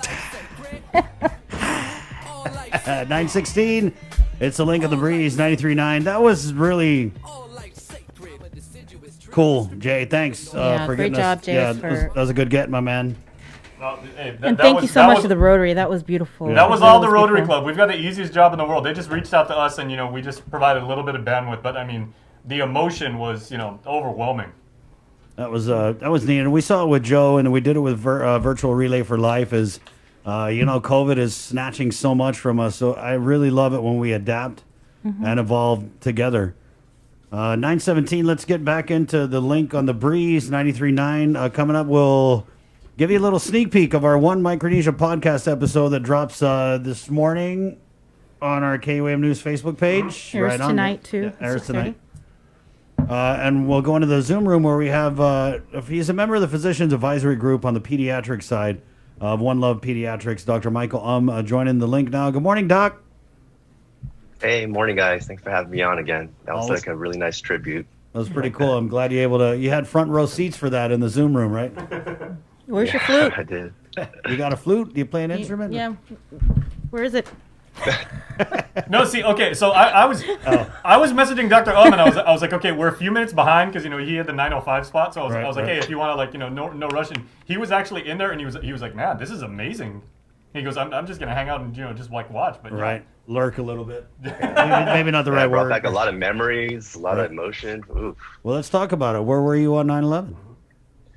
Oh man, I was a college sophomore, waking up in my dorm room. I remember my girlfriend at the time gave me a call and said, there had been this incident, and I remember just being completely bewildered. Right, I think a lot of people were. We thought it was an accident. Right. And I remember trudging off to my organic chemistry class that morning at 8:00, and we just watched it on the giant projector in our lecture hall, and everybody was just, you could just see mouths open. We had no idea what was going on. Right. And then, of course, that was the only storyline for the next, year, really. Several years after that. Right. And you're right, our lives just changed so much after that, all the things we had to do differently. And in some ways, there's a similar parallel with this pandemic, although it's not a terrorism incident. It's an event that has significantly changed our lives, and I think will, moving forward. So I thought that was... I think you're absolutely right. The similarities are striking, and I forgot the name of the gentleman who was speaking, but he was saying how or was it Josh? He was saying how we can't let the terrorists kind of split us and divide us, and honestly, I feel like coronavirus, at least, stateside mainland has been doing that almost better than what 9/11 could have done. Crazy, right? With all the division that we're seeing. And we're starting to see it here in some ways. It's, not really something I want to see. Yeah, a little bit. Yeah. 9:20, Doc, let's go ahead and get right into it then. And we want to start here with Lillian Posadas. We had the hospital administrator on. She mentioned a spike in non-COVID pediatric admissions at the Guam Memorial Hospital. And I remember you had told me you had a pediatrics meeting. So can you shed a little more light on that? Yeah, spike is a relative term, right? I mean, we didn't have very many pediatric patients in the ward in the first place. So I think currently there's about 4 peds inpatient, not counting the nursery, not counting the intermediate nursery. And so, the peds department, you may or may not remember, or the peds floor, moved across the hall on the 4th floor to open up, and the old peds floor was opened up for COVID unit, the first COVID unit. And so the number of peds rooms we had left, I think we only had like 4 or 5 rooms, maybe 6 rooms left. And a couple of those rooms actually got absorbed to make room for more adult COVID patients. And so I think we have about 4 peds dedicated rooms left. And, a spike for us now would be, any number of patients. Right. And now we're going to have to look for more room. And I think, there's been talks, we knew this might have been coming. Typically the summer is is a bit of a lull for pediatric hospital cases. But as we get closer to flu season and winter months, you typically see a spike. So most likely we'll probably have to move somewhere else down the hospital. I heard the rehab unit might be a possibility, but I haven't seen the space personally myself. And I was going to touch base today at the COVID GMH meeting later this afternoon and see where we're at with that. Ooh, there's COVID GMH meetings? There are now. I mean, we just have to start, there's just so many things that are changing. So they decided to have like a weekly kind of update to let everybody kind of know what's going on, get everybody on the same page. And we know you're on the... I was going to say, when did that start? This week? This week. Last week, maybe the week before, but yeah, I think we only had one or two. Who's part of that meeting? Everybody that's involved in COVID, in the COVID response. So it doesn't even have to be clinicians, people who are, community physicians who are jumping in to kind of help like spread, say safety training or get some other information out. We're really looking for all hands on deck at this point. Really we're starting to reach out to community physicians. If they can help with the hospitalist service, that would be wonderful, fantastic. They really need that help. But even if they don't feel comfortable doing that, there are non-clinical duties that they can help with, or more academic side, administrative side that they can help with too. So, any physicians out there that would like to be involved, it's a really great way to see what's on the inner workings, because there's just so much information that spreads so quickly. They just can't have the time to update everybody every single day about everything that's going on unless they're kind of working within what's going on right now. So they could reach out to GMH and ask about that. Doc, we know you're on the rotation at GMH, so we also heard from Lillian, 13 registered nurses out COVID-19 positive. As a doc on staff there, what's it like going to work every day and knowing that, man, the COVID has hit hard on the both the medical side and the non-medical staff at the hospital?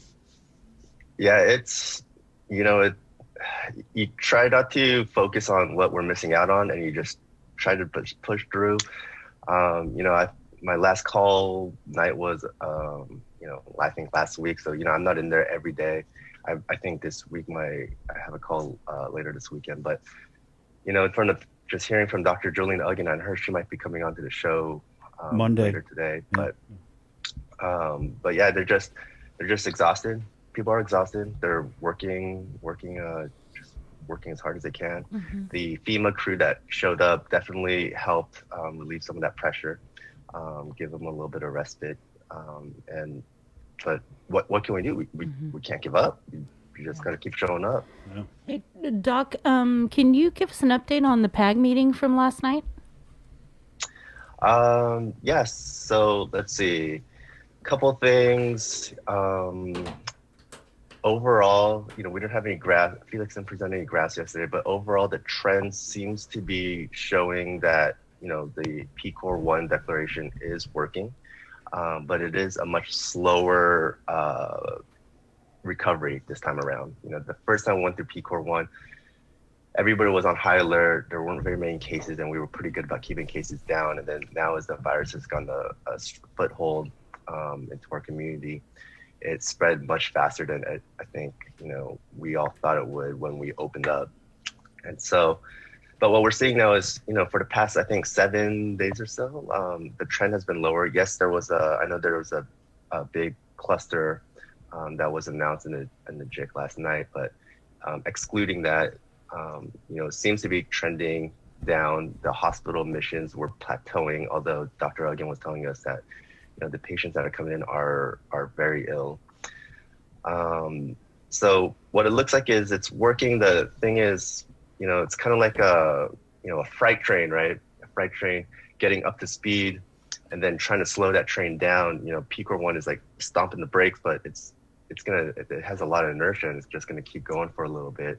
And so one thing is to really not let the community get discouraged that the numbers aren't falling as quickly as it did the first time, but our measures are indeed working. The other thing we discussed, the huge importance of getting the word out for everybody to get the flu shot this year. The hospital's already close to capacity, and even a small influx of flu patients, could really just be the thing that pushes us over the edge, and we can have like a little flu epidemic on top of the pandemic. So that could be really disastrous. So I would really urge everyone to go out and see their doctors, get a flu shot. Let's see. Did you guys talk about Did you guys talk about businesses? I know there was a protest yesterday again and again. Yeah. Oh yes. So yeah, slowly. We are PCOR 1 still, and we want to look ahead and start preparing for. If the trend continues, we could hopefully start thinking about, relaxing restrictions, or at least advising to the governor to relax restrictions whenever she's comfortable. So it was something that we started the discussion for. One thing, some of the businesses, a lot of businesses really have, been trying to be responsible, try to do the right thing, allow social distancing in their businesses. And so it would be something nice to have those things open up. We didn't get to specifics about it yet. It was a little too early for that. Mm-hmm. Really, the talk was more about the hospital capacity. Staffing, always an issue for us. It's, that's one of the big things that limits us. And it's so hard to just throw money at staffing, right? We just can't throw money and have people show up. We need people to want to show up. And what we were hearing is GMH, despite all its efforts of reaching out to locums, reaching out for other staffing services, once people find out they're coming out here to do COVID, they don't really want to come out. So it's really hard to fill those roles. And so and just real quickly back on the businesses, you said you talked about it briefly, or the PAG did. Was it about this new sort of like classification where it's low risk, high risk? Because I know that the members of the business community were talking about engaging in those sorts of discussions to change it from the essential to non-essential to more of like a low risk, high risk, to determine what businesses can open. Yeah, I think that's kind of the direction we want to go with. We were tasked with kind of taking some time to really think about what businesses we think could realistically provide a safe environment. And for most places that are extremely social by nature, most businesses are social by nature, where there's a lot of touching or really close contact, it seems reasonable. Of course, with these PAG meetings, things that I would think would be pretty simple. It really just shows why you need a diversity of opinions, because these discussions can be pretty lengthy and pretty intense sometimes. Wow. Yeah. How intense? Like shouting match? I wouldn't say shouting. Voices get raised sometimes, though. What does that you say? You can't be sensitive. You can't be sensitive in these meetings. What is that, Sabrina? You say I'm not shouting. What? I'm just talking loudly. Yeah, so it's talking loud. When people ask me, "Are you yelling at me?" No, I'm just talking loudly. Yeah. Okay. It's all done in a very respectful manner.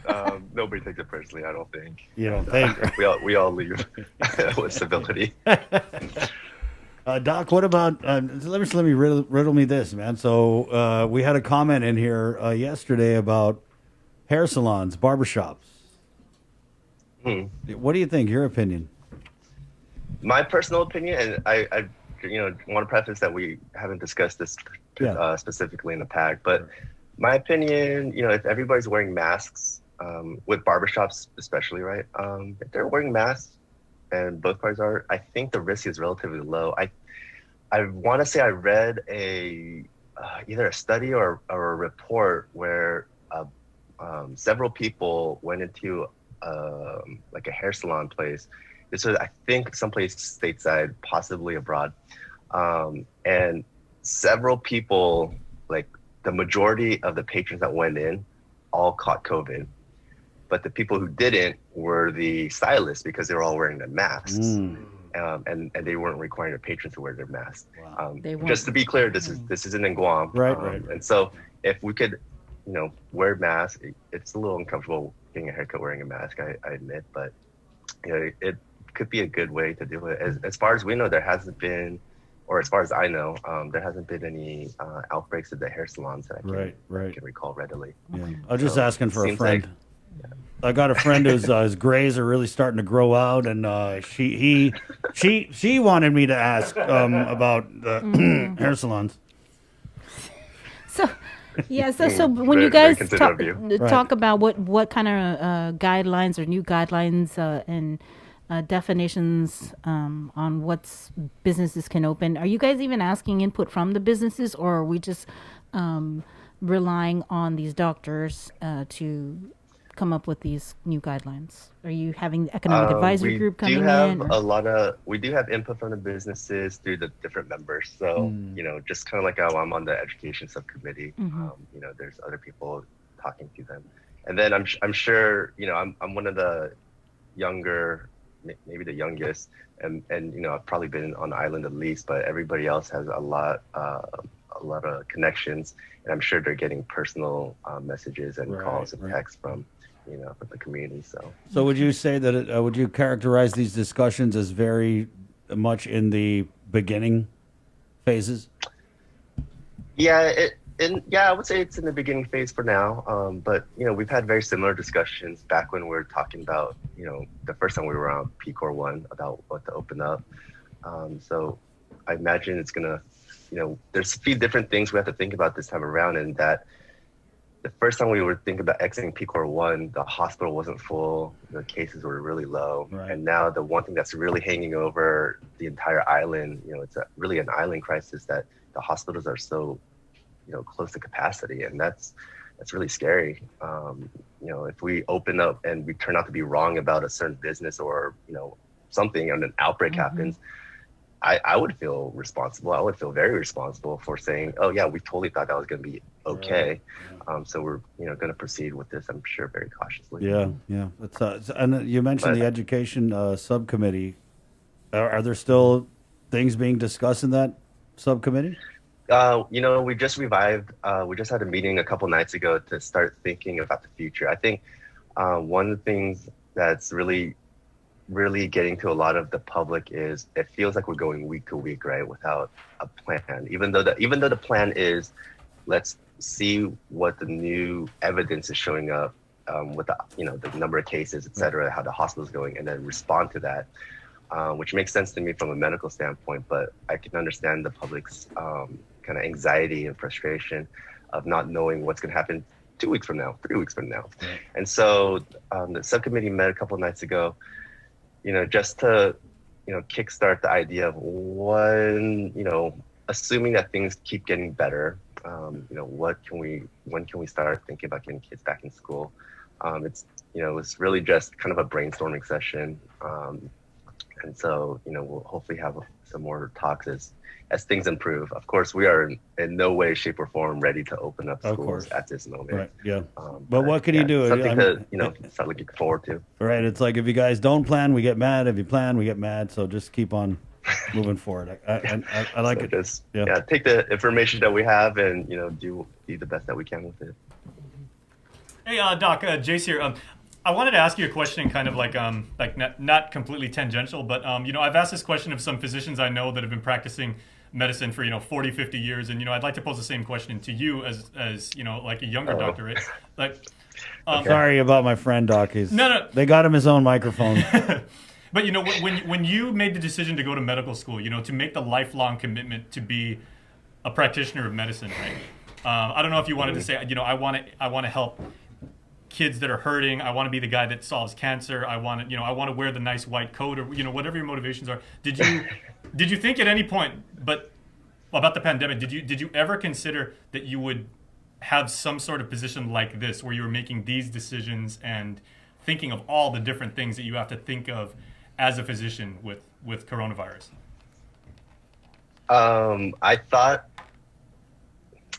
to say that I would have expected something like this, never, really.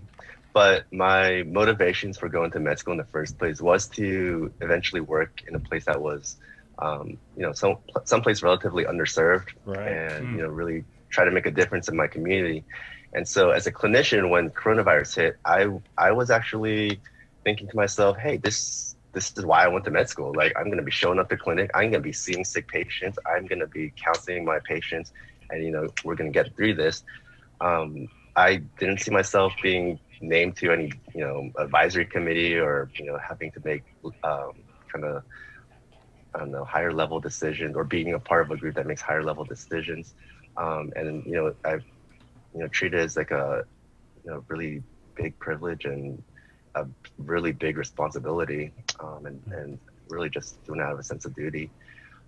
This has been going on now for, we had our first PAG meeting back in middle of March, and we used to have meetings 3 times a week. We're down to twice a week now. We have to cut time out of our clinic, to go to this. And, it's not just the PAG, I have to be involved with, because of my role in the PAG, also involved a little bit more with GMH stuff.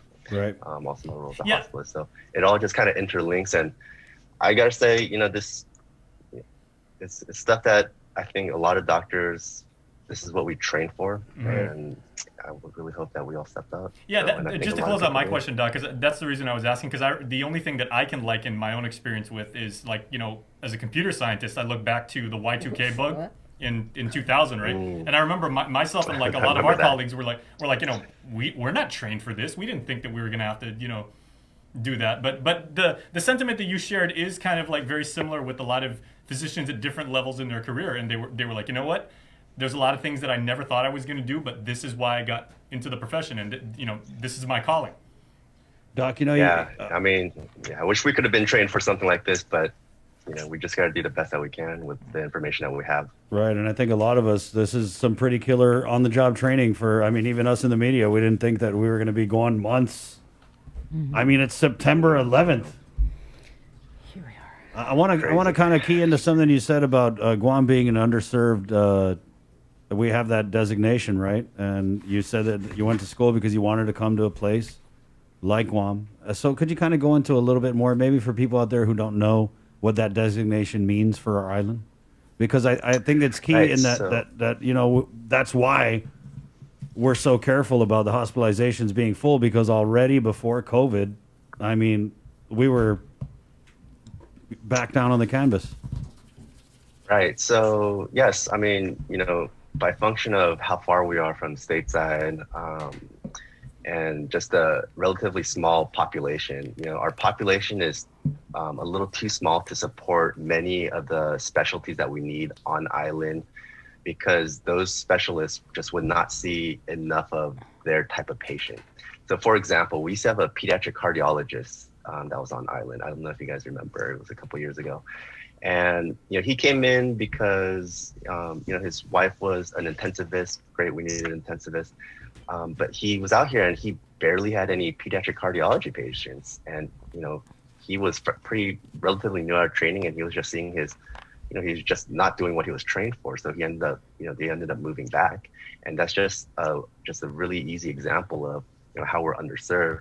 In addition to that, Guam's population is about 160, 170 civilian, right? And I remember a while back, I was comparing it to my hometown of Santa Barbara, just for pediatricians, the number of pediatricians we have. Santa Barbara has a population about maybe 130 if you count this neighboring city. And Santa Barbara has about 60 pediatricians when I just looked online. Compared to Guam, we have a dozen, right? So, just, easy stuff like that, we just can't, get enough providers for. I think when I showed up, or when my wife and I showed up, we were the first new pediatricians in 5 years.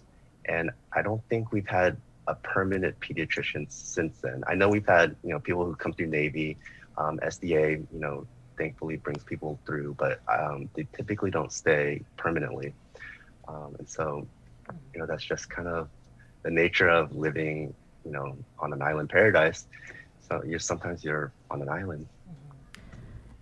So Doc, I have a question completely different from these two. And and my question really is about children. And so, we have a lot of kids that are at home, they're on their computers, with online learning. And so they're not really outside and, exercising because they're on the computer all day. So maybe just some advice for parents to, ensure that our kids are staying healthy. And their brains aren't getting rotten. Well, I think an educator would probably be the best person to speak about this. But yeah, you're absolutely right. I think I hear a lot of frustration from the parents that show up in clinics saying that the online homeschooling is just really, really difficult for them. And it's, they just get so much screen time. What can you do? But they say it's for school. The thing I would say is try to decrease the extra screen time, right? So if you're in class, of course, you're gonna have to show up and be on their Zoom meetings and Zoom classes.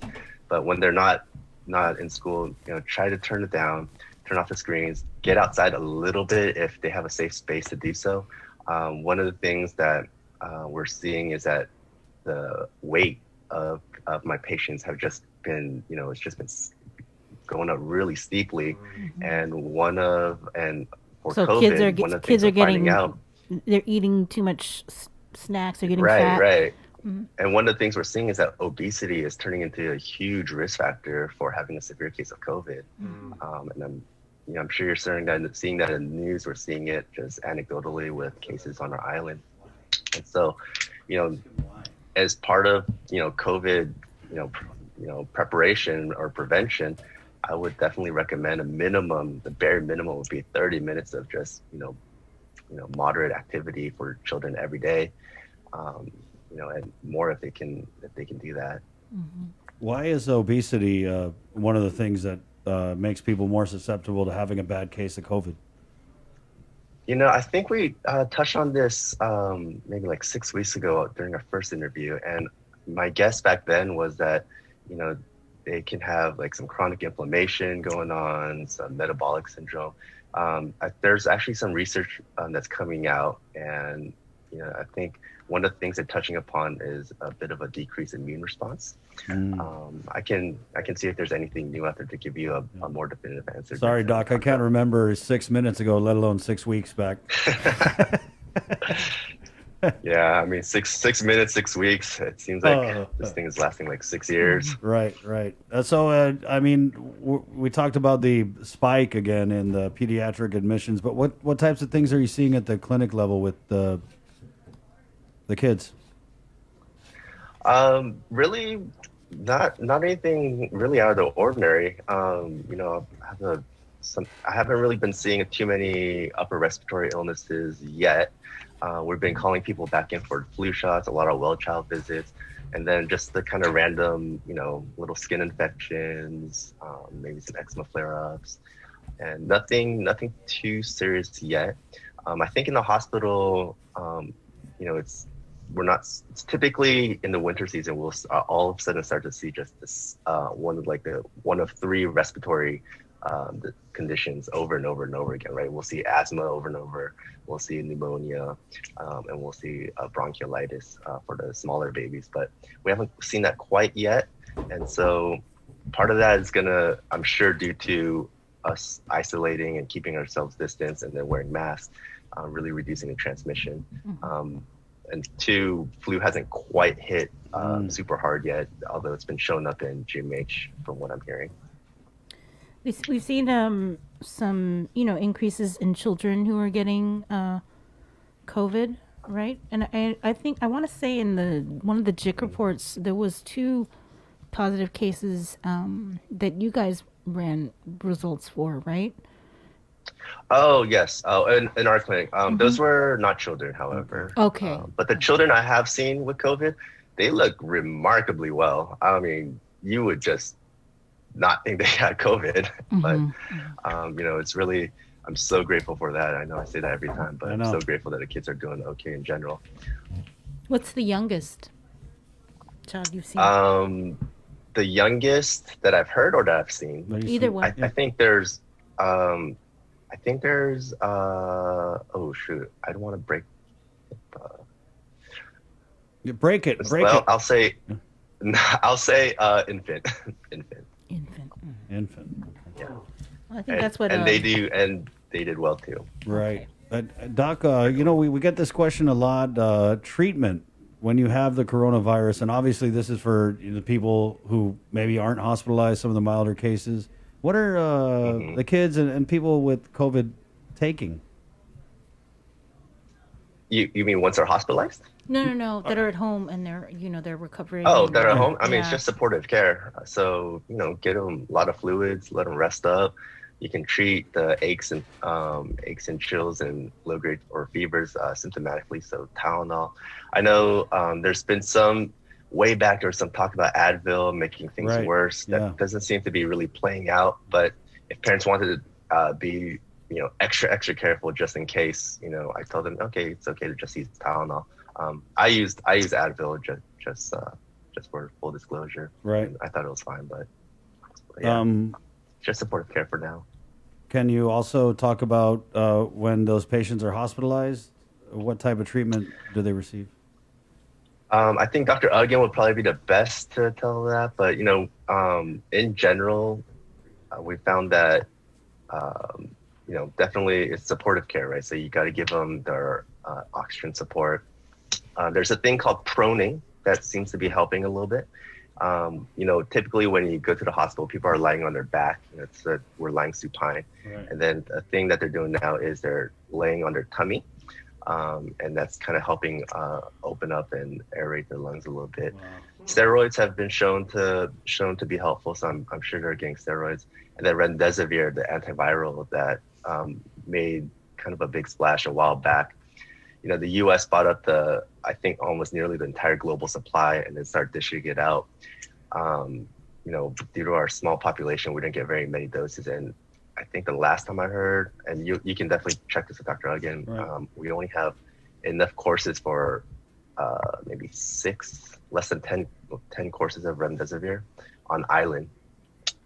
So, it's very, very concerning, very worrisome. Well, that's something we'll definitely follow up on. Doc, in closing, anything to say to parents, kids, people of Guam? Keep doing what you guys are doing. It is working. I wish we could see the results faster, but it does seem to be working. And please, please, please get your flu shots. Please get your flu shots. We can't have a second epidemic on top of this. Right. And you guys have it there at One Love, right?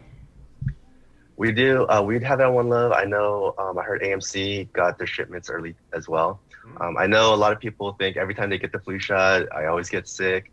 The earlier you get it in the season, the less likely that's going to happen, because typically when people get the shot, they wait until everybody around them is sick. They're like, oh, I guess I should get my flu shot.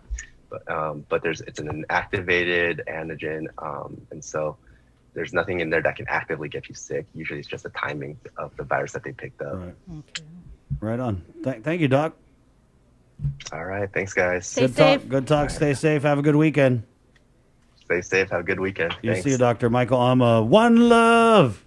You got to say it like that, right? Pediatrics 949.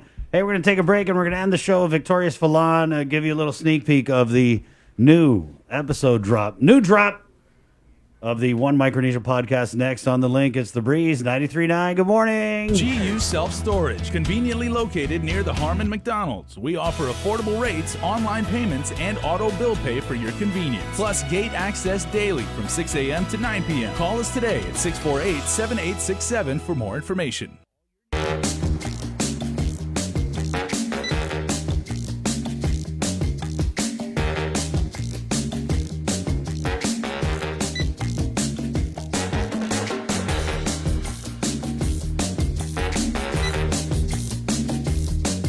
Your life moves quickly, so you need a card that keeps up with you.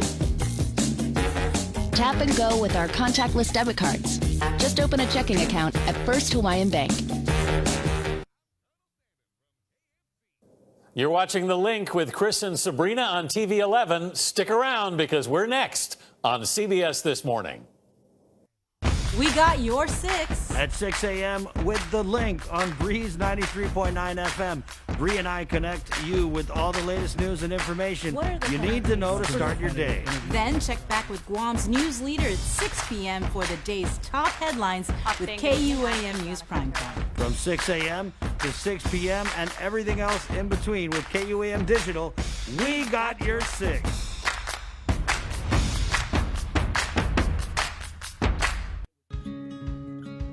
If you plan on leaving your house, don't forget your face mask. Along with hand washing and social distancing, wearing face masks can drastically reduce your risk of infection. Many people who catch COVID-19 can be contagious before they even start showing symptoms. The more people who use face masks, the less the virus can be transmitted and fewer individuals are exposed. When we both wear face masks, I protect you, you protect me, and we are both safe.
Thrive, a coalition for a drug-free Dedido, is an active partnership of community members and leaders committed to a vibrant, resilient, and empowered Dedido. It takes a village to raise healthy and drug-free youth. Thrive with us. Find us online or email thrive@westcare.com.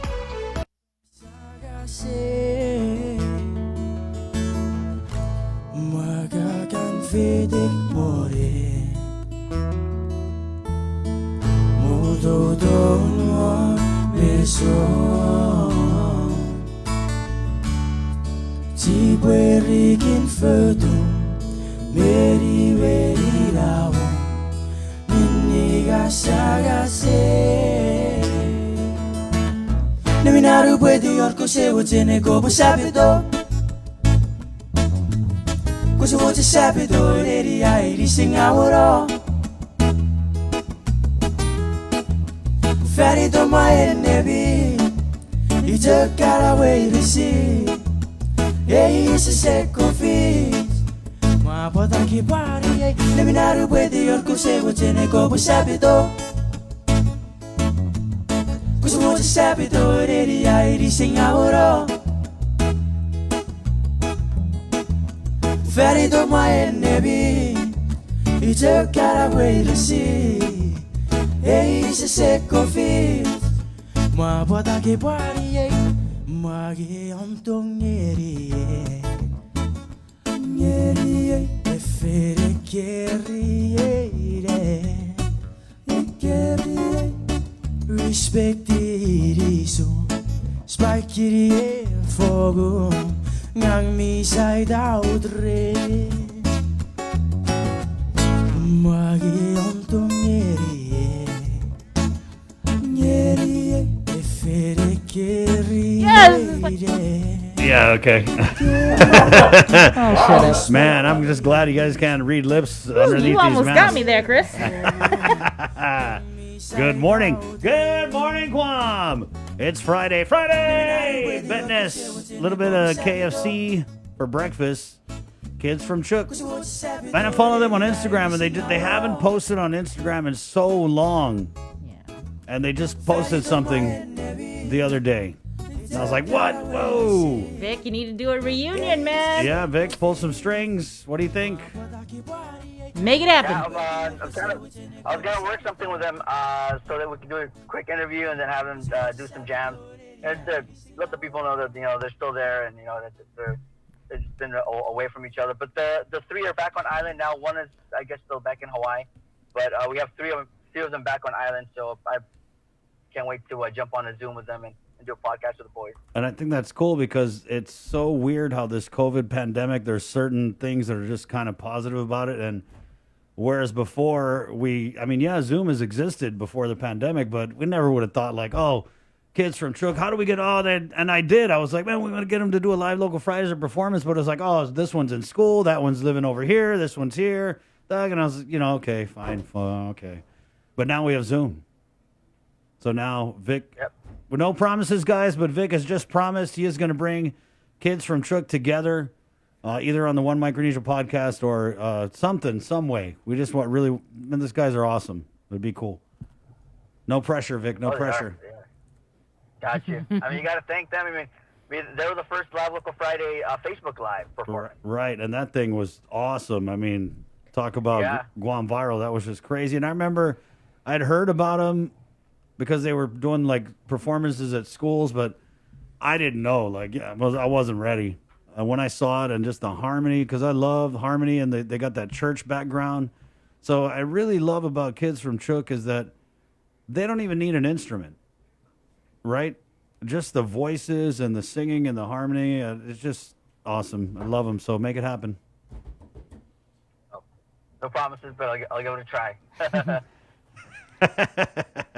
And so we got you on here because you got a new episode of the One Micronesia podcast, which we're going to go ahead. We got a little advance clip here to play for you guys, and then we'll come back and talk with Victorious Falon of The Breeze and find out a little bit more about this new episode drop. It's the One Micronesia podcast sneak peek right here on the link. It's The Breeze 93.9. With Sam, we sat with some of the other Micronesian community members that we met throughout some of the town hall meetings. And it was really ironic because inside one of the meetings, you had the population of those who attended were very critical about some of the majority of the crimes that were being committed by our Micronesian brothers and sisters. Outside of that meeting, you had myself, Action, Ed, Cliff, he's from the 4-H group, and I think we had two other Pohnpeians and one Marshallese that was from the University of Guam. And we were sitting there, and you can hear the volume, you can hear the anger inside there, but outside of here, it was special because we made a circle, and Cliff was passing his bull around and everything, and my freaking travels to Micronesia. This is it right here. This is where your hierarchy. This is where decisions are going to be made. And as I was making my bull and I was listening to them speak, everybody had a turn making bull, and I was chewing my bull, and I remember a wise Yapese man once said, he goes, decisions are made over a bitter nut, over a bull. It's not something that we're going to rush into. We need to take time as we think and ponder what's happening. The same thing in what we're doing and making our bull or bitter nut. We're fixing our everything, and that's when we're thinking and contemplating what's the next move, what's the next step, what's the better approach. And as I put that banana in my mouth and I was listening to them, I said, okay, guys, what are we going to do from here? And this is where we had that unity wave. It was developed from that. I don't know if you remember that. It was weird. It was, I guess the irony to that was we did the unity wave in July 3rd. The next day was 4th of July. We were celebrating the 75th anniversary of the liberation of Guam. But the day of the unity wave, we had over 600 participants coming out. This was really something special because we had uniformed officers within the Guam Police Department. We had various community members throughout the island, and we had student organizations from the University of Guam, some student organizations from the respective schools that weren't Micronesians, that didn't, that had no understanding of, Chuk, Yap, the culture and everything. They came because they saw a purpose. And I think the next question here is talking about diversity. Why do you think diversity is important? And I think culture and diversity go hand in hand. And understanding that, again, it's not division to diversity, it's unity to universal diversity. It really makes us understand who we are. And the difference in culture is the similarities in customs and beliefs. Every culture has their belief that's similar to every part of the Micronesian region.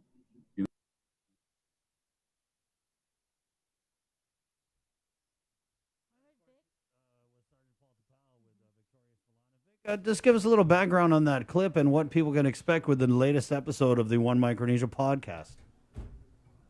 Oh man, it's going to be an awesome. It's not just one. I have a series of interviews that are coming up after this. It's pretty much Manielu reached out to us, and I remember last year we did a whole feature. I think last year when we first started this whole One Micronesia features before the podcast, where we featured different individuals from the FAS community who are doing really good things in here on Guam, and you name it, man. The tourism industry, they're there. So we featured a couple of awesome people. So Manielu wanted to do sort of that whole idea to bring it back. And we were supposed to do this last month, but then COVID, all this lockdown and stuff came about. So we kind of pushed it back. So we're going to pretty much lay it and spread it all throughout this month of September. Just feature different organizations and groups that have really helped with with Manielu, and especially with the FSM community. And then GPD, one of the biggest ones who have really come out and worked really good with Manielu, Micronesia Resource Center, and especially with the FAS citizens. Right. With especially a lot of things that are happening here. So Paul Tapao, he goes on and talks about the many stories, the different events that they've done, and the different events they have still planned, hopefully to happen after all the lockdown and COVID goes away. I got to give it up to Sergeant Paul Tapao. I went to high school with him, and there was a point, Vic, with the relationship between the migrant community and the police department, and even just between our communities. We're seeing more unity now, but unfortunately, it didn't start out that way. And I think that Sergeant Tapao saw a need to reach out to the younger generation and to bridge the gap and to mend the wounds. And he is just so passionate about it, man. It's funny, sometimes when he comes by here, it's kind of a joke, like, okay, don't ask him about the kickball tournament, because he will just keep on and on about, and he'll start with the kickball tournament, he'll go into all the other projects that they do, outreaches at Hemilani and everywhere else. And I think it's so key, because a lot of these kids, and not just migrant kids, kids of all different groups on Guam, sometimes feel like the grown-ups aren't there for them, you know what I mean? And so to go out and to say, hey, no, you're important. You're part of our island. Let's go do sports. Let's go do that. Let's go do that. And I think that's where it starts, is you always want to start with the young generation, right? Because then they carry it forward as adults, and then they teach their kids. And I just really got to give it up to Sergeant Tapao. He's really, he's been grinding. I mean, every time, we reach out to him about what's going on,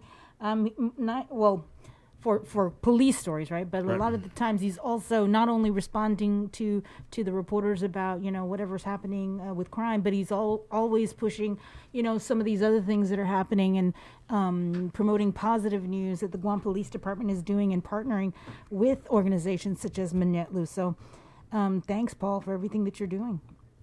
And Vic, give us the deets. When's this episode dropping? When can people expect more from the One Micronesia podcast?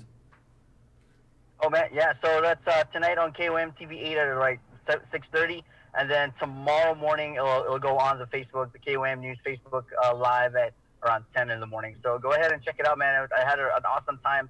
I sit down with Paul Tapau, and I mean, I told him like, hey, I will get you in another podcast because we can definitely talk a whole 4 hours of just the different amazing things that GPD has done with Manila, and especially with the FAS community here in Guam. Thank you, Vic. And thank you Thanks, for the Vic. great. Yeah, I got to, if I'm going to go in on Sarge Tapau, I got to give it up to my boy Victorious. Man, just going back to your first days on Guam and to see where you're at now and to see you use the platform that you built on I-94 and carry it over to this One Micronesia podcast. Just Awesome job. awesome job, Vic. Thanks, man. Hey, Okay. couldn't done it without the awesome team there, awesome team KOM. Amen. Biba. 10:05. Wow, we've all got the feels. Yeah, Major Friday feels. And we'll close it out here with the last look at our COVID-19 numbers. Sabrina Salas-Mantanani, good morning. Sorry, I almost forgot. So, as I mentioned earlier, we started off our newscast and our day actually with the sad news that there was another COVID-related fatality at the Guam Memorial Hospital this morning. And I'm just trying to pull up the information here, but trying to find it. Sorry. So the 23rd COVID-related fatality was a 95-year-old man. He died at 3:20 this morning. He was admitted to the Guam Memorial Hospital on August 29th with comorbidities, and it was compounded by the virus. Again, that was 23, but last night we received word from the Joint Information Center that a 59-year-old man with comorbidities passed away at GMH, and he was a known positive and was admitted to the Guam Memorial Hospital on September 8th. And so, again, the 23rd COVID-related fatality was last night. That would mark the 8th virus-related casualty in less than 1 month. Also, from the Joint Information Center last night, there were 88 more positive cases that were confirmed. 744 are active cases, 1,081 have recovered. There are 50 people that are hospitalized at the Guam Memorial Hospital. That's according to GMH Administrator Lillian Posadas, who was on our show this morning. 12 of those 50 are receiving ICU level of care, and out of that 12, 11 are on ventilators. And so tonight we'll have the latest with COVID and everything else that's happening on Guam. Yeah, we got your 6 with our primetime newscast. Good job today, Sabrina. Good job, Chris. I also wanted to say to Chris Barnett, this weekend he'll be celebrating his birthday, and so happy birthday to you. Thank you so much, Sabrina. You're welcome. At 10:07. Good job. I was just trying to, because I was thinking, man, maybe I don't have to age a year because it's COVID. No, you do. We all do, buddy. Okay, I think I made you more than wishful a year. thinking. I know. All right. Good job, Jay. Ken Janier, our guys in Master Control, and definitely we got your 6 with our KUAM news team. Thank you guys so much for all the support on our Facebook Live feed. Good job to the Rotary Club of Northern Guam also. That was awesome. Yeah. Lieutenant Governor Josh, Speaker Tina Munia Barnes, and Joe Rios. Joe Rios, Manny Chong, Guam Police Department.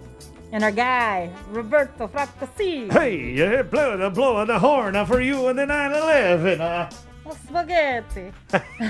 I'm not going to stop saying that all day. Your entire knowledge of Italian heritage and culture Godfather is basically limited to like Goodfellas and Super Mario Brothers, isn't it? A little bit of Godfather sprinkled in. Okay. Okay. Wow.